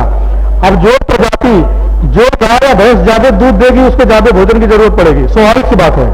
कम देगी तो काम चल जाएगा। तो हमने उत्पादन को बढ़ाया। उस उत्पादन को लेने के लिए हमें अधिक उर्वरकों की जरूरत पड़ी। तब हम उर्वरक प्रयोग नहीं करते थे, लेकिन तब हम उत्पादन भी कम लेते थे। हमने उत्पादन को बढ़ाया तो उर्वरक की जरूरत पड़ी, तो इसलिए उर्वरक मात्रा मार्केट में आया और यूरिया, डीएपी, एसएसपी जैसे उर्वरक आए और उनका प्रयोग किया गया और अच्छे उत्पादन प्राप्त हुए। उसके साथ साथ क्या हुआ कि कुछ चीजें थी जो प्रैक्टिस में हमने छोड़ दिया। सो कई बार क्या होता है कि अगर मैं थोड़ा सा साधारण भाषा में बताऊं कि मेरे पास कार है या मोटरसाइकिल है, तो हमने क्या किया कि साइकिल को छोड़ दिया या पैदल चलना बंद कर दिया। तो समय बचाने के लिए हमने मोटरसाइकिल का प्रयोग किया, सुविधा के लिए किया, लेकिन हमें थोड़ा सा पैदल भी चलना था, हमें थोड़ा सा साइकिल भी चलानी थी। तो खेती में क्या हुआ, जो हमको रसायन मिल गए आसानी से, तो हमने क्या किया कि जो हम गोबर की खाद या ग्रीन मैन्योरिंग या दूसरे जिसको हम कहते हैं कि रेजिड्यू रिसाइकलिंग, जो अवशेष प्रबंधन, ये सब हम चीजें भूल गए और हम सीधे आगे बुआई करना है, खेत को साफ रखना है, कोई भी तिनका खेत में न दिखे, क्लीन चमकता हुआ खेत हो, और उसके अंदर यूरिया, डीएपी और ये सब डालते चले जाना है। और आगे बढ़ के हमने क्या किया, लगातार, अभी उसमें बीमारी आई नहीं, दुकान पे गए, दुकानदार ने बताया कि जी ये दवा बहुत बढ़िया, ये लगाओ इसको, हमने घोल के दवा डाल दिया। किसी ने पूछा क्यों डालते हो, कि बीमारी आने वाली आएगी नहीं। तो इस तरह की कुछ गलत परंपराएं, कुछ पद्धतियां जाने अनजाने में हमने अपना लिया। तो क्या हुआ कि जो उसका दुष्परिणाम था, उत्पादन तो बढ़ा, दुष्परिणाम सामने आने लगे। तो जब दुष्परिणाम सामने आता है तो हमको फिर रीथिंक करना पड़ता है अपनी चीजों पे कि हम किसी गलत दिशा में जा रहे हैं। तो ऐसा देखा गया, उसकी भयावह कितनी स्थिति है उसको मैं बारे में 2-3 चीजें आपको बताऊंगा कि जो अनाज हम पैदा करने लगे उसके अंदर ऐसे रेजिड्यू आने लगे जो हमारे अंदर बहुत सी बीमारियां पैदा करने लगे। जो हम सब्जियां पैदा करने लगे उसके अंदर ऐसे हेवी मेटल्स और पेस्टिसाइड के रेजिड्यू आने लगे जो हमारे अंदर बीमारियां पैदा करने लगे। उनकी मात्रा बहुत कम होती है, खाने से आपको ऊपर फर्क नहीं पड़ेगा, लेकिन वो थोड़ी सी मात्रा शरीर के अंदर जाकर के लंबे समय तक रहती है और समय समय पर हमारे जेनेटिक लेवल पे जाकर कुछ परिवर्तन करती है, जिससे हमारे अंदर जो हमारी भौतिकी होती है वो चेंज होने लगती है, फिजियोलॉजी हमारी चेंज होती है और कुछ ऐसी बीमारियां आती है जिसको डॉक्टर कहते हैं कि आपको सिंड्रोम हो गया। तो कहते हैं कि जी ये नई बीमारी है। ये बीमारी कहां से आई, न किसी कीड़े ने काटा, न किसी रोग ने दिया, वो बीमारी हमारे अंदर इन हानिकारक रसायनों के आने से पैदा हो गई जिसका इलाज हमारे पास नहीं है। तो ऐसा एक अध्ययन में देखा गया है कि लगातार आधुनिक खेती के अंदर बहुत से ऐसे स्थान है जहां पे कैंसर के रोगियों की संख्या बहुत ज्यादा बढ़ी। परीक्षितगढ़ के पास बहलोरपुर एक गांव है जहां पिछले कुछ वर्ष पहले हमने वहां पे भ्रमण किया था। कैंसर मरीजों की संख्या बहुत ज्यादा थी, पानी के अंदर हेवी मेटल आने लगे। ऐसे भटिंडा एक्सप्रेस का नाम आपने सुना होगा। पंजाब के अंदर बेहिसाब रसायनों का प्रयोग किया गया, असंतुलित। मैं फिर इस बात को कहूंगा कि रसायन आपका दुश्मन नहीं है, हम सभी रसायन से हम कभी बढ़े हुए हैं। केमिस्ट्री बिना जीवन नहीं है, मैं साफ साफ बता रहा हूं आपको, लेकिन वो घातक तक हो जाता है जब हम जाने अनजाने में उसका गलत तरीके से प्रयोग करते हैं। तो पंजाब के अंदर उत्पादन लेने की ऐसी होड़ मची कि बंगाल के लोग धान ज्यादा पैदा करते थे, वो पीछे हो गए, पंजाब के लोग धान ज्यादा पैदा करने लगे। उसके लिए असंतुलित मात्रा में रसायन और इन सारी चीजों का प्रयोग किया गया, जिसके कारण बहुत सी परेशानियां आई। अब चूंकि हमें इसको ठीक करना है, ये ठीक करने की जिम्मेदारी भी हमारी है, समाज की है, तो जो अच्छी चीजें पहले थी उस चीजों को हमें आधुनिक खेती में समाहित करना है। अभी आधुनिक खेती की कई पद्धतियां में बात चल रही है, ड्रोन आया हुआ है रसायन छिड़काव के लिए। पश्चिमी देशों में जो विकसित देश है वहां पे जो एरिया है बहुत बड़ा होता है, जहां पर बड़े मशीनीकरण का प्रयोग किया गया। तो वहां पे क्या था कि जैसे 50-60 हेक्टेयर खेत है, जिसको एक समूह जिसको खेती कर रहा है, अब 60 हेक्टेयर में आपने ड्रोन लगाया और जल्दी से काम चल गया। हमारे देश में क्या है, खेती की साइज कम है और कम साइज में बहुत सारे लोग हैं, तो तकनीकी अच्छी चाहिए कि छोटी जगहों पे हो जाए। अभी ड्रोन का समय आगे कितना सफल होता है मैं इसको बहुत ज्यादा भी नहीं बोलूंगा कि ड्रोन को किस तरह हम प्रयोग कर रहे हैं। रसायन का प्रयोग हम कर रहे हैं अपने खेत में और उनको जा रहा है दूसरे खेत में। बहुत सारे इसके दूसरा पहलू भी है जिसको हमें देखना है और उसको हमें एड्रेस करना है तकनीकी माध्यम से। तो ये सारी चीजें हैं जो खेती किसानी से संबंधित है। कई बार हम भ्रमित रहते हैं कि कौन सी विधि अपनाए, क्या अपनाए, उसके लिए मैं थोड़ा सा स्पष्ट करने की कोशिश किया। अब कुछ चीजें गन्ने में पोषक तत्व प्रबंधन की, गन्ना इस प्रदेश की, इस भाग की, प्रदेश के इस भाग की मुख्य फसलों में मानी जाती है। गन्ना एक ऐसी फसल है जिसको पेरोनियम कहते हैं, बहुवर्षीय फसल। पश्चिमी उत्तर प्रदेश में एक मुख्य फसल के बाद एक रेतून ली जाती है, पेड़ी जिसको कहते हैं। लेकिन गन्ना एक पेरोनियम फसल है। ब्राजील जैसे देशों में 8 से 9 फसलें ली जाती हैं और अगर इसका बेहतर प्रबंधन किया जाए तो इस क्षेत्र में भी एक पेड़ी के अलावा 2 से 3 पेड़ी ले सकते हैं, जिससे गन्ने में जो बीज का जो खर्च है बहुत बड़ा होता है, ज्यादा बीज लगता है, उसकी खर्च को भी हम बचा सकते हैं। इस पर भी काम करने की जरूरत है। तो गन्ने के अंदर जो हमने किसान भाइयों से बात किया, आप लोगों से बात किया, कई बार बीच में गए कुछ सर्वे भी हमने कंडक्ट किया, तो हमने देखा कि पोटाश का प्रयोग काफी कम किया जाता है। डीएपी के माध्यम से जो लोग करते हैं वो नाइट्रोजन और फास्फोरस को देते हैं, यूरिया का प्रयोग करते हैं और केवल नाइट्रोजन देते हैं, पोटाश की मात्रा बहुत कम लगाते हैं। क्योंकि हमारी जो मिट्टी थी उसके अंदर पोटाश की मात्रा पहले से थी, इसलिए पोटाश न डालते हुए, कम डालते हुए भी हमको अच्छा उत्पादन मिलता था। लेकिन धीरे धीरे पोटाश का खराब होना शुरू हो गया। और गन्ना एक ऐसी फसल है, आलू और गन्ना, जिसमें स्टार्च की जरूरत होती है, जिसमें पोटाश की मात्रा ज्यादा डालनी पड़ती है। तो उसमें असंतुलित प्रयोग किया गया फर्टिलाइजर का। जो फर्टिलाइजर आप लोग डालते हो उसको हमने देखा है कि ज्यादातर किसान 200 किलोग्राम के आसपास नाइट्रोजन का प्रयोग करते हैं, 200 से अधिक भी करते हैं। फास्फोरस का हमने देखा 50 से 55 केजी फास्फोरस हम लोग डालते हैं हेक्टेयर के माध्यम से, जो मैंने उसको कन्वर्ट किया है। और पोटाश मुख्य फसल में कुछ लोग डालते हैं, पेड़ी में 0 कर देते हैं, वो नहीं डालते हैं। तो इसको बदलने की जरूरत है और आप संतुलित मात्रा में नाइट्रोजन, फास्फोरस और पोटेशियम का प्रयोग करें। जो नाइट्रोजन की संस्कृत मात्रा है वो 150 से 200 किलोग्राम डालनी चाहिए, जिसको यूरिया में आप कन्वर्ट करेंगे तो उसकी मात्रा यूरिया के माध्यम से अलग बढ़ जाएगी। मैं नाइट्रोजन की बात कर रहा हूं, 46% नाइट्रोजन होता है यूरिया के अंदर। आपको फास्फोरस 75 किलोग्राम से कम नहीं डालना है, उससे अधिक बनेगा। और पोटाश की मात्रा भी 100 से 150 किलोग्राम पर हेक्टेयर की दर से गन्ने में डालना चाहिए, जिससे पोटाश का सीधा सीधा रोल क्या होता है कि पत्तियों के ऊपर जो भी स्टार्च बनता है, जो चीनी बनती है, वो चीनी पत्ती पर, पत्ती उसका एक तरीके से किचन है पौधे का।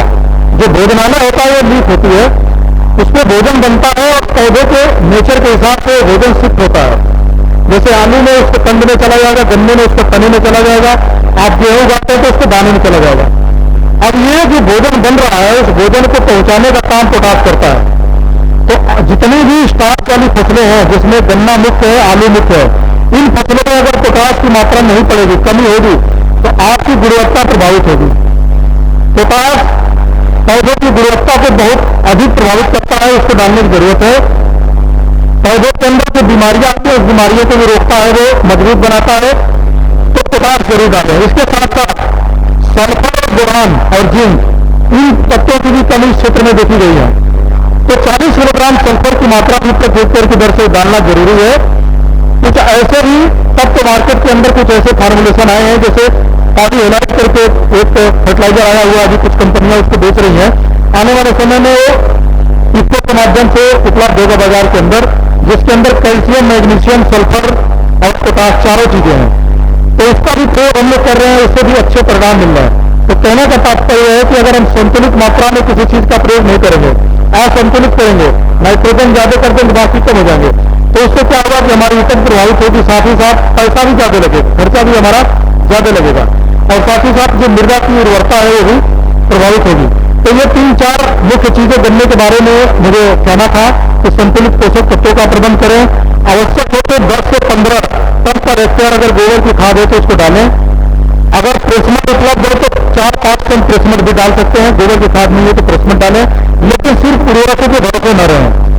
आजकल फसली खेती हो रही है, तो गन्ने के बीच में जो बीच का जो जगह बचता है उसमें उर्द मूल इस तरह की खेती आप कर रहे हैं, वो भी कहीं न कहीं पोषक तत्वों को उसके अंदर मिला रहा है। तो इस तरह की पद्धतियों को अपना करके हम बेहतर गन्ने का उत्पादन ले सकते हैं। साथ ही साथ जो मृदा की उर्वरता है उसको भी हम बेहतर तरीके से अच्छे रख सकते हैं, मेंटेन रख सकते हैं। तो ये कुछ मुख्य बातें थी जो मैंने आपको बताया, बाकी मैं 2 मिनट के लिए बताया था।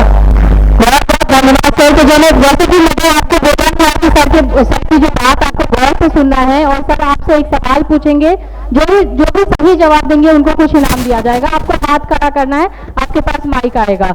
लास्ट में जो मैंने बताया उसी से पूछ देता हूं कि पोटाश की कितनी मात्रा प्रयोग करनी चाहिए गन्ने में? 100 से 120 किलो प्रति हेक्टेयर। ठीक है, बहुत बहुत धन्यवाद सर हमसे जुड़ने के लिए, तमाम जानकारी हमें देने के लिए। तो कार्यक्रम को आगे बढ़ाते हैं, और अगले जो हमारे स्पीकर हैं वो हैं श्री आर.के. धूरिया सर है, वरिष्ठ उप महाप्रबंधक धानुका एग्रीटेक से। सर आइए और बताइए, इंडिया का प्रणाम हर किसान के नाम क्या है, और गन्ना किसानों के लिए धानुका की क्या पहल है, इसके बारे में जानकारी दीजिए। धन्यवाद अंशु। सबसे पहले तो मैं यही कहूँगा, हमारी तरफ से सभी किसानों को प्रणाम। मैं चूंकि समय 15-20 मिनट का है तो मैं समय मुद्दे की बात पे ज़्यादा लगाऊंगा। धानुका एग्रीटेक लिमिटेड जो 1980 में बनी थी, दवाइयों का भी निर्माण करती है, फार्मास्यूटिकल में भी है, गुड़गांव में हमारा ऑफिस है। हमारी जो स्ट्रेंथ की मैं बात करूंगा तो वो ये है कि हमारे पास लगभग आप कोई सी भी फसल का नाम लो, हमारे पास उसका समाधान उपलब्ध है। इवन मैं कहूँगा नई नई तकनीक के साथ है। हमारी जो मैन्युफैक्चरिंग इकाइयाँ हैं वो गुजरात, राजस्थान, जम्मू कश्मीर इन सब जगह पे है। धानुका को कई तरह के क्वालिटी सर्टिफिकेट मिले जो ये बताते हैं कि क्वालिटी से हम लोग कंप्रोमाइज नहीं करते हैं। हमारा खुद का R&D सेंटर है जहाँ पे जापान और अमेरिकन टेक्नोलॉजी ला करके पहले हम टेस्ट करते हैं, उसके बाद फिर यूनिवर्सिटियों में वो प्रोडक्ट आता है, वो तकनीक आती है। जैसा सभी वैज्ञानिकगण भी बात कर रहे थे कि केमिकल का प्रयोग कुछ कहते हैं खराब है, कुछ नहीं है, और बायो की बात करते हैं। हम लोग धानुका में मानते हैं कि समय है कि अब टाइम आ गया कि दोनों की जरूरत पड़ेगी, ये भी चाहिए और बायो भी चाहिए। इसी जरूरत को देखते हुए धानुका ने डाइवर्सिफाई किया है कि कुछ बायोलॉजिकल प्रोडक्ट लेकर के भी आई है। धानुका के कई, मैं जो बता रहा था, अमेरिकन और जापानीज कंपनियों के साथ टाई अप है। प्रिसीजन फार्मिंग की बात मैंने सुबह ही करी थी। एक इंस्ट्रूमेंट है जो खेत में लग जाता है और आपके मोबाइल ऐप पे इंस्टॉल हो जाता है उसका ऐप। आप दूर बैठे भी ये कंट्रोल कर सकते हैं कि आपके खेत में किस चीज की जरूरत है, कितना पानी चाहिए, कितना न्यूट्रिएंट चाहिए, कौन सी बीमारी आ सकती है मौसम को देख करके। वो मौसम से कैलकुलेशन लगा करके फोरकास्ट देता है कि आपको क्या डालना चाहिए। ये टेक्निक धानुका ने शुरू की है, अभी बागों में शुरू की है, जम्मू एंड कश्मीर और पंजाब के बागों में ये शुरू हुई है। धीरे धीरे ये तकनीक हम लोग बाकी जगह भी लेके आएंगे, इसके बारे में भी जानकारी देंगे। ड्रोन आप लोगों ने बाहर देखा, ड्रोन की टीम सेपरेटली यहाँ पे है। आयोटेक कंपनी जो कि धानुका के साथ पार्टनरशिप है, स्प्रे टेक्नोलॉजी में आने वाले समय में रिवोल्यूशन आएगा, उसके बारे में वो डिटेल में बात करेंगे। मैं बात करूंगा कुछ गन्ने की और एक प्रोडक्ट है जो पैडी का है उसकी बात करूंगा। धन का जो मैं बता रहा था कि हमारे पास प्रोडक्ट सारे हैं शुरू से लेकर आखिर तक, चाहे वो रेड रोड की बात कर ले, चाहे हम बायो फर्टिलाइजर की बात कर लें, चाहे कंसुए की बात कर लें, चाहे टॉप बोरर की बात कर लें। लेकिन अभी मैं बात करूंगा जिसका समय है, पोका बोइंग। चूंकि अभी समय चल रहा है तो मैं इसकी बात करना चाहूंगा कि पोका बोइंग क्या है और ये बीमारी किस तरह से आती है।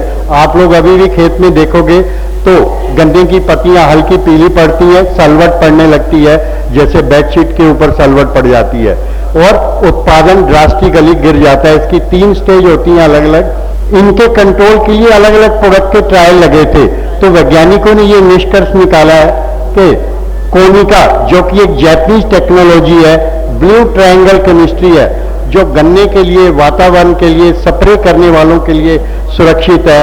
सभी प्रोडक्ट के बीच में कोनिका बेस्ट रिजल्ट देती है पोका बोइंग के अगेंस्ट में। ये है आज के किसान स्मार्ट संजू। स्मार्ट और आवश्यक चीजों को देते हैं तवज्जो। मोबाइल से खेती का तरीका स्मार्ट है, इको फ्रेंडली गाड़ी का फैसला स्मार्ट है, फसल पे निगरानी का नजरिया भी स्मार्ट है।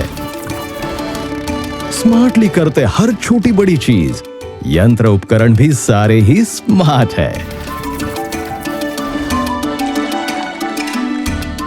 अरे संजू, जब इतना कुछ स्मार्ट कर रहे हो तो ये डिसीजन स्मार्ट क्यों नहीं? फफूंद और जीवाणु के लिए 2 अलग अलग स्प्रे, ये तो हो गई मामूली बात, हर समझदार किसान चुनता है कोनिका। धानुका का कोनिका भारत का पहला उत्पाद जिससे मिले फफूंद नाशक और जीवाणु नाशक की दोहरी शक्ति एक साथ, जो दिलाए बेदाग, स्वस्थ और चमकदार फसल। आज ही अपनी फसलों को दें कोनिका की आवश्यक सुरक्षा। इसकी जो रिकमेंडेड डोज है वो 300 ग्राम प्रति एकड़ की दर से आप इसको प्रयोग कर सकते हैं। इसके अंदर कॉपर और कासुबामाइसिन 2 टेक्निकल का ये कॉम्बिनेशन है। जैपनीज टेक्नोलॉजी है, ब्रॉड स्पेक्ट्रम है, खाली पोका बोइंग ही नहीं, गन्ने में मैं आगे दिखाऊंगा कि 2-3 बीमारियां और आने लग गई हैं, उसके ऊपर भी कोनिका अच्छी तरीके से काम करता है। ये कोनिका के रिजल्ट्स हैं पोका बोइंग के ऊपर। जैसे ही कोनिका आप लोग लगाते हैं, नई पत्तियां हेल्दी आने लगती हैं, ग्रीन आने लगती हैं, बीमारी खत्म होने लगती है। ये नई बीमारी वेट स्पॉट अब काफी दिखने लग गया है। अगर आप देखोगे तो ये बीच की पत्ती काली हो जाती है। एक बैक्टीरियल डिजीज भी गन्ने में रिपोर्टेड हुई है कि अपने उत्तर प्रदेश में आने लग गई है, जो साइड में फोटोग्राफ हैं। तो जब आप कोनिका का प्रयोग करते हैं तो कोनिका इन बीमारियों को भी प्रभावशाली तरीके से नियंत्रित कर लेता है। कोनिका के प्रयोग में मैं बात करूंगा कि 2-3 सावधानियां रखनी जरूरी है। एक, पानी कम से कम 200 लीटर लगना चाहिए 1 एकड़ में। प्रिवेंटिव स्प्रे करें। बीमारी आ जाने के बाद जब भी आप प्रयोग करेंगे किसी फंजीसाइड का तो बीमारी अपना नुकसान कर जाती है, तो बचाव में ही स्प्रे करने से बीमारी से होने वाले नुकसान से हम लोग बच सकते हैं। और सल्फर युक्त किसी भी दवाई के साथ इसका प्रयोग नहीं करें। जब टेम्परेचर हाई हो दिन के वक्त, उस वक्त कोनिका का स्प्रे नहीं करें। इसका स्प्रे कोनिका का आप शाम के वक्त करें तो ज्यादा अच्छा है। पैडी के ऊपर मैं एक प्रोडक्ट की बात करूंगा, कैंपा की, धान के खरपतवार नाशी। धान में चौड़ी पत्ती, सकरी पत्ती और मोथा, ये तीनों तरह के खरपतवार होते हैं। ये कैंपा एक जापान की तकनीक है, 12 ग्राम प्रति एकड़ जाएगा और धान में होने वाले तीनों तरह के खरपतवार कंट्रोल करता है। आप इसको 12 ग्राम पिटलाक्लोर के साथ मिला करके आप फ्री में दे दें, यानी रोपाई के 0 से 3 दिन में अगर आप कैंपा लगा देते हैं तो खरपतवार उग के नहीं आता। और जो किसान भाई प्रयोग नहीं कर पाए इस वक्त, तो धान की फसल 1 महीने तक हो, तब तक आप जो खरपतवार हो गया है, आप बिस्पायरी बैग सोडियम के साथ मिला के कैंपा का प्रयोग करेंगे तो उगे हुए खरपतवारों को भी कैंपा कंट्रोल कर लेता है। सुबह हमारे आदरणीय कुलपति सर ने भी बताया था कि जमीन की फर्टिलिटी का मुद्दा उठाया था कि उपजाऊ क्षमता कम होती चली जा रही है। तो इसी चीज को देखते हुए, क्योंकि जो ऑर्गेनिक मैटर है जमीन का कम होता चला जा रहा है, इसी को देखते हुए धानुका ने एक नया बायो प्रोडक्ट दिया है जिसका नाम है माइकोर सुपर, जो रखे 2 कदम आगे। माइकोर सुपर क्या है, मैं उसकी बात करूंगा। ये एक प्योरली बायो प्रोडक्ट है, इसमें कोई केमिकल नहीं है। ये लाभकारी फंगस से बना हुआ है, उन लाभकारी जीवाणुओं से बना हुआ है जो कि जिसमें कि हम लोगों ने नई तरह के स्पोर्स यूज किए हैं। इसको नई टेक्नोलॉजी से बनाया है, जो टेक्नोलॉजी हम कहते हैं FFT टेक्नोलॉजी, उस टेक्नोलॉजी से इसका निर्माण किया है। इसके प्रयोग से जड़ों का विकास बहुत अच्छा होता है।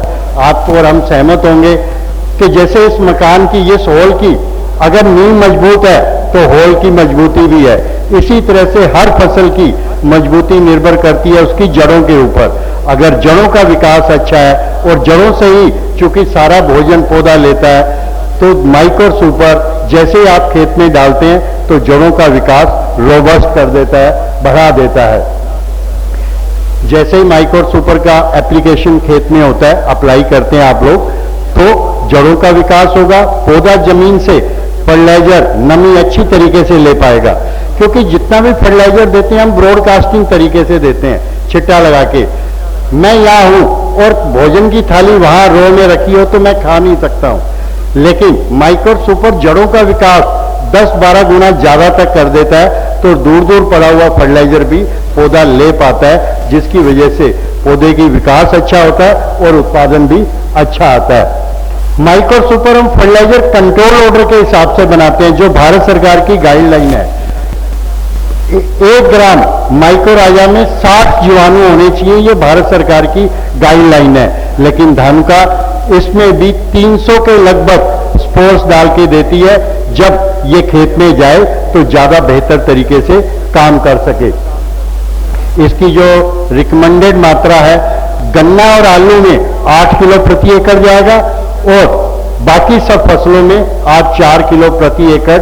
जब भी आप फसल, जैसे अभी धान का समय चल रहा है, आप पहला यूरिया 15-20 दिन पे लगाते हैं, यूरिया के साथ मिला करके आप इसका छिट्टा लगा देंगे तो ये जड़ों के साथ मिलके अपना काम शुरू कर देता है। चूंकि बायो है तो ऑर्गेनिक मैटर जमीन में छोड़ता है, जमीन को भुरभुरी बनाएगा, ऑक्सीजन की मात्रा बढ़ाएगा और जमीन की फर्टिलिटी को स्लोली धीरे धीरे उसकी फर्टिलिटी को ठीक करेगा, उपजाऊ क्षमता को ठीक करेगा। ये कुछ इसके रिजल्ट्स हैं कि आलू के ऊपर हम लोगों ने लगाया था तो आलू एक साइज के हुए और उनका वजन ज्यादा बेहतर था। ये गन्ने के ऊपर रिजल्ट है, गन्ने में जड़ों का विकास ज्यादा बेहतर तरीके से हुआ है। ये टमाटर के ऊपर है कि उसका रिजल्ट ज्यादा अच्छी तरह से आया है। और अंत में मैं बात करूंगा कि गन्ने में हम देखते हैं कि ब्यात अच्छी नहीं होती, टिल्विंग अच्छी नहीं होती, ग्रोथ अच्छी नहीं होती। उसके लिए आप मैक्सिल्ड, जो धानुका का एक उत्पाद है जिसका प्रयोग आप कर सकते हैं। मैक्सिल्ड ही क्यों, मैक्सिल्ड में 4 तरह की चीजें हैं। एक, इसमें प्रोटीन है, दूसरा इसके अंदर समुद्री घास की ताकत भी डाली है, और तीसरा इसमें सूक्ष्म तत्व माइक्रो न्यूट्रिएंट भी इसके अंदर डाले गए हैं, और चौथा इसके अंदर इनऑर्गेनिक साल्ट है। ये चारों चीजें मिलके मैक्सिल्ड को एक संपूर्ण आहार बनाती हैं। फसल चाहे कोई सी भी हो, गन्ना हो, धान हो, सब्जी हो, कोई सी भी फसल हो, आप इसका प्रयोग किसी भी दवा, जो भी आप फंजीसाइड, इंसेक्टिसाइड, जिसका भी आप प्रयोग कर रहे होते हैं, उसके साथ मिला के आप कर सकते हैं और क्या कहते हैं कि अच्छे परिणाम पा सकते हैं। ये उत्पादन अच्छा करेगा। ये अगर सब्जियों में प्रयोग कर रहे हैं तो फ्लावर ड्रॉप को रोकेगा, फूल बढ़ाएगा। गन्ने में प्रयोग कर रहे हैं तो ब्याज ज्यादा अच्छी आएगी। और अभी अगर आप कोका बोइंग के लिए कोनिका अगर आप गन्ने में लगा रहे हैं तो उसके साथ 250-300 ml आप मैक्सिल्ड भी इसको लगा करके प्रयोग कर सकते हैं, जिससे गन्ने में कोई कमजोरी ना आए। तो थैंक यू, धन्यवाद बड़े सुनने के लिए। ताली बजा सकते हैं अपने लिए, ब्लड सर्कुलेशन आपका ही अच्छा होगा। बहुत बहुत धन्यवाद सर हमसे जुड़ने के लिए, तमाम जानकारी देने के लिए। तो सर एक सवाल पूछेंगे और मैं इस बार चाहूंगी जो पीछे के किसान हैं उनमें से जवाब दें। सर हाँ जी, मैं कोनिका का सवाल नहीं पूछूंगा जो पोका बोइंग की बात। बस उठाइए। मैं उस उत्पाद की बात करूंगा जो कि एक बायो फर्टिलाइजर है, जो धानुका ने इसी साल लॉन्च किया है, जो जमीन में जाने के बाद फर्टिलाइजर के साथ अप्लाई करने के बाद जड़ों का विकास बहुत अच्छा करता है। उस उत्पाद का मैंने अभी पूछा नहीं, नाम बताना है और प्रति एकड़ मात्रा बतानी है। मैडम मेरा नाम सुधीर कुमार है, माइक्रो सुपर नाम है, 8 kg प्रति एकड़ इसकी दर है। तालियां बजा सकते हैं। तो हम जो है वो कार्यक्रम को आगे बढ़ाते हैं, लेकिन उससे पहले हमारे बीच जो है वो डिप्टी डायरेक्टर एग्रीकल्चर सर आए हैं। तो मैं डायरेक्टर सर से निवेदन करना चाहूंगी, पीके सिंह सर से, कि श्री नीलेश चौरसिया उप निदेशक कृषि मेरठ सर का स्वागत करें। तो डिप्टी डायरेक्टर एग्रीकल्चर सर हैं हमारे बीच, और ये कार्यक्रम हम यूपी कृषि विभाग, सरदार वल्लभ भाई पटेल कृषि एवं प्रौद्योगिकी विश्वविद्यालय मेरठ के सहयोग से, धानुका एग्रीटेक के सहयोग से और एग्रीबोर्ड ड्रोन के सहयोग से हम ये कार्यक्रम कर रहे हैं। बहुत बहुत धन्यवाद सर। तो हम कार्यक्रम को आगे बढ़ाते हैं और गन्ने से रिलेटेड और कुछ टेक्नोलॉजी से रिलेटेड हम बात करेंगे, लेकिन जो एक मेन चीज है पशुपालन, ऑलमोस्ट आप सभी के पास पशु होंगे और इस समय में पशुओं की कैसे देखरेख करें उसके लिए भी हम एक छोटा सा हमने जो है सेगमेंट रखा है। तो जिसके बारे में ज्यादा जानकारी देने के लिए हमारे बीच है डॉक्टर डीके सिंह सर, प्राध्यापक पशुधन उत्पादन प्रबंधन के, और ये बताने वाले हैं दुधारू पशुओं की देखरेख और रख रखाव के बारे में। धन्यवाद मैडम। कार्यक्रम के आयोजक हमारे विश्वविद्यालय के निदेशक प्रसार डॉक्टर पीके सिंह जी, मेरे सामने बैठे हुए हमारे बड़े भाई डॉक्टर आर के नरेश जी, और सम्मानित किसान भाइयों, मेरा नाम डॉक्टर डीके सिंह है और मैं यहाँ पर वेटरनरी कॉलेज में पशुधन उत्पादन एवं प्रबंधन विभाग में प्राध्यापक के पद पर कार्यरत हूँ। ये मेरा संक्षिप्त परिचय है। और मैं समझता हूँ कि अगर मान लिया खेतीबाड़ी की, किसानी की बात करें, उसके साथ में अगर पशुपालन की बात ना हो तो फिर थोड़ा सा वो एक अनजस्टिस सा लगता है। तो मैं मोटे मोटी कुछ पशुपालन से संबंधित बातें करूंगा। थोड़ा सा आंकड़ों के साथ शुरुआत करना चाहूंगा मैं, क्योंकि तकनीकी जानकारी तो जनरली सब जगह मिल जाती है, लेकिन कई बार जो हमारा देश पशुपालन के मामले में या दूध उत्पादन के मामले में कहाँ पर है इस समय पर, तो ये आंकड़े भी जानना बहुत जरूरी है। तो ये थोड़ा सा एक यहाँ पर इंडियन डेयरी सिचुएशन के नाम से एक मैंने पीपीटी तैयार किया है। इसमें जैसे हमारे कुलपति जी ने भी अपने उद्बोधन में कहा था कि हमारा देश आज की तारीख में सबसे ज्यादा दूध पैदा करने वाला देश है। विश्व में हम सबसे ज्यादा दूध पैदा करते हैं। और अगर इसकी बात करें तो ये 2023-24 का आंकड़ा है कि लगभग 230 मिलियन टन, आज की डेट में हम लोग 230 मिलियन टन दूध पैदा करते हैं। इसमें अगर पूरे उसका विश्व का अगर हम देखें तो पूरे विश्व में जितना दूध पैदा होता है उसका 23% के करीब वो हमारे ही देश में पैदा होता है। Milk consumption per day per capita का मतलब ये हुआ कि एक दिन में एक आदमी हमारे हिंदुस्तान में औसतन लगभग जो है 460 ग्राम दूध के आसपास उसको मिल रहा है ना। इसमें ऐसे लोग भी शामिल हैं जो एक दिन में 2-2 लीटर दूध पीते हैं, और इसमें ऐसे लोग भी शामिल हैं जो आधा लीटर दूध में 5 लोगों का परिवार चलता है। इसी तरह से जो है टॉप 5 स्टेट की अगर हम बात करें तो यूपी जो है हमारे देश में, उत्तर प्रदेश जहाँ के हम बाशिंदा हैं, सबसे ज्यादा दूध पैदा करने वाला हिंदुस्तान का जो राज्य है उसका नाम है उत्तर प्रदेश। दूसरे नंबर पर राजस्थान आता है, तीसरे नंबर पर आंध्र प्रदेश आता है, और चौथे नंबर पर गुजरात आता है, और 5वें नंबर पर जो है वो पंजाब आता है।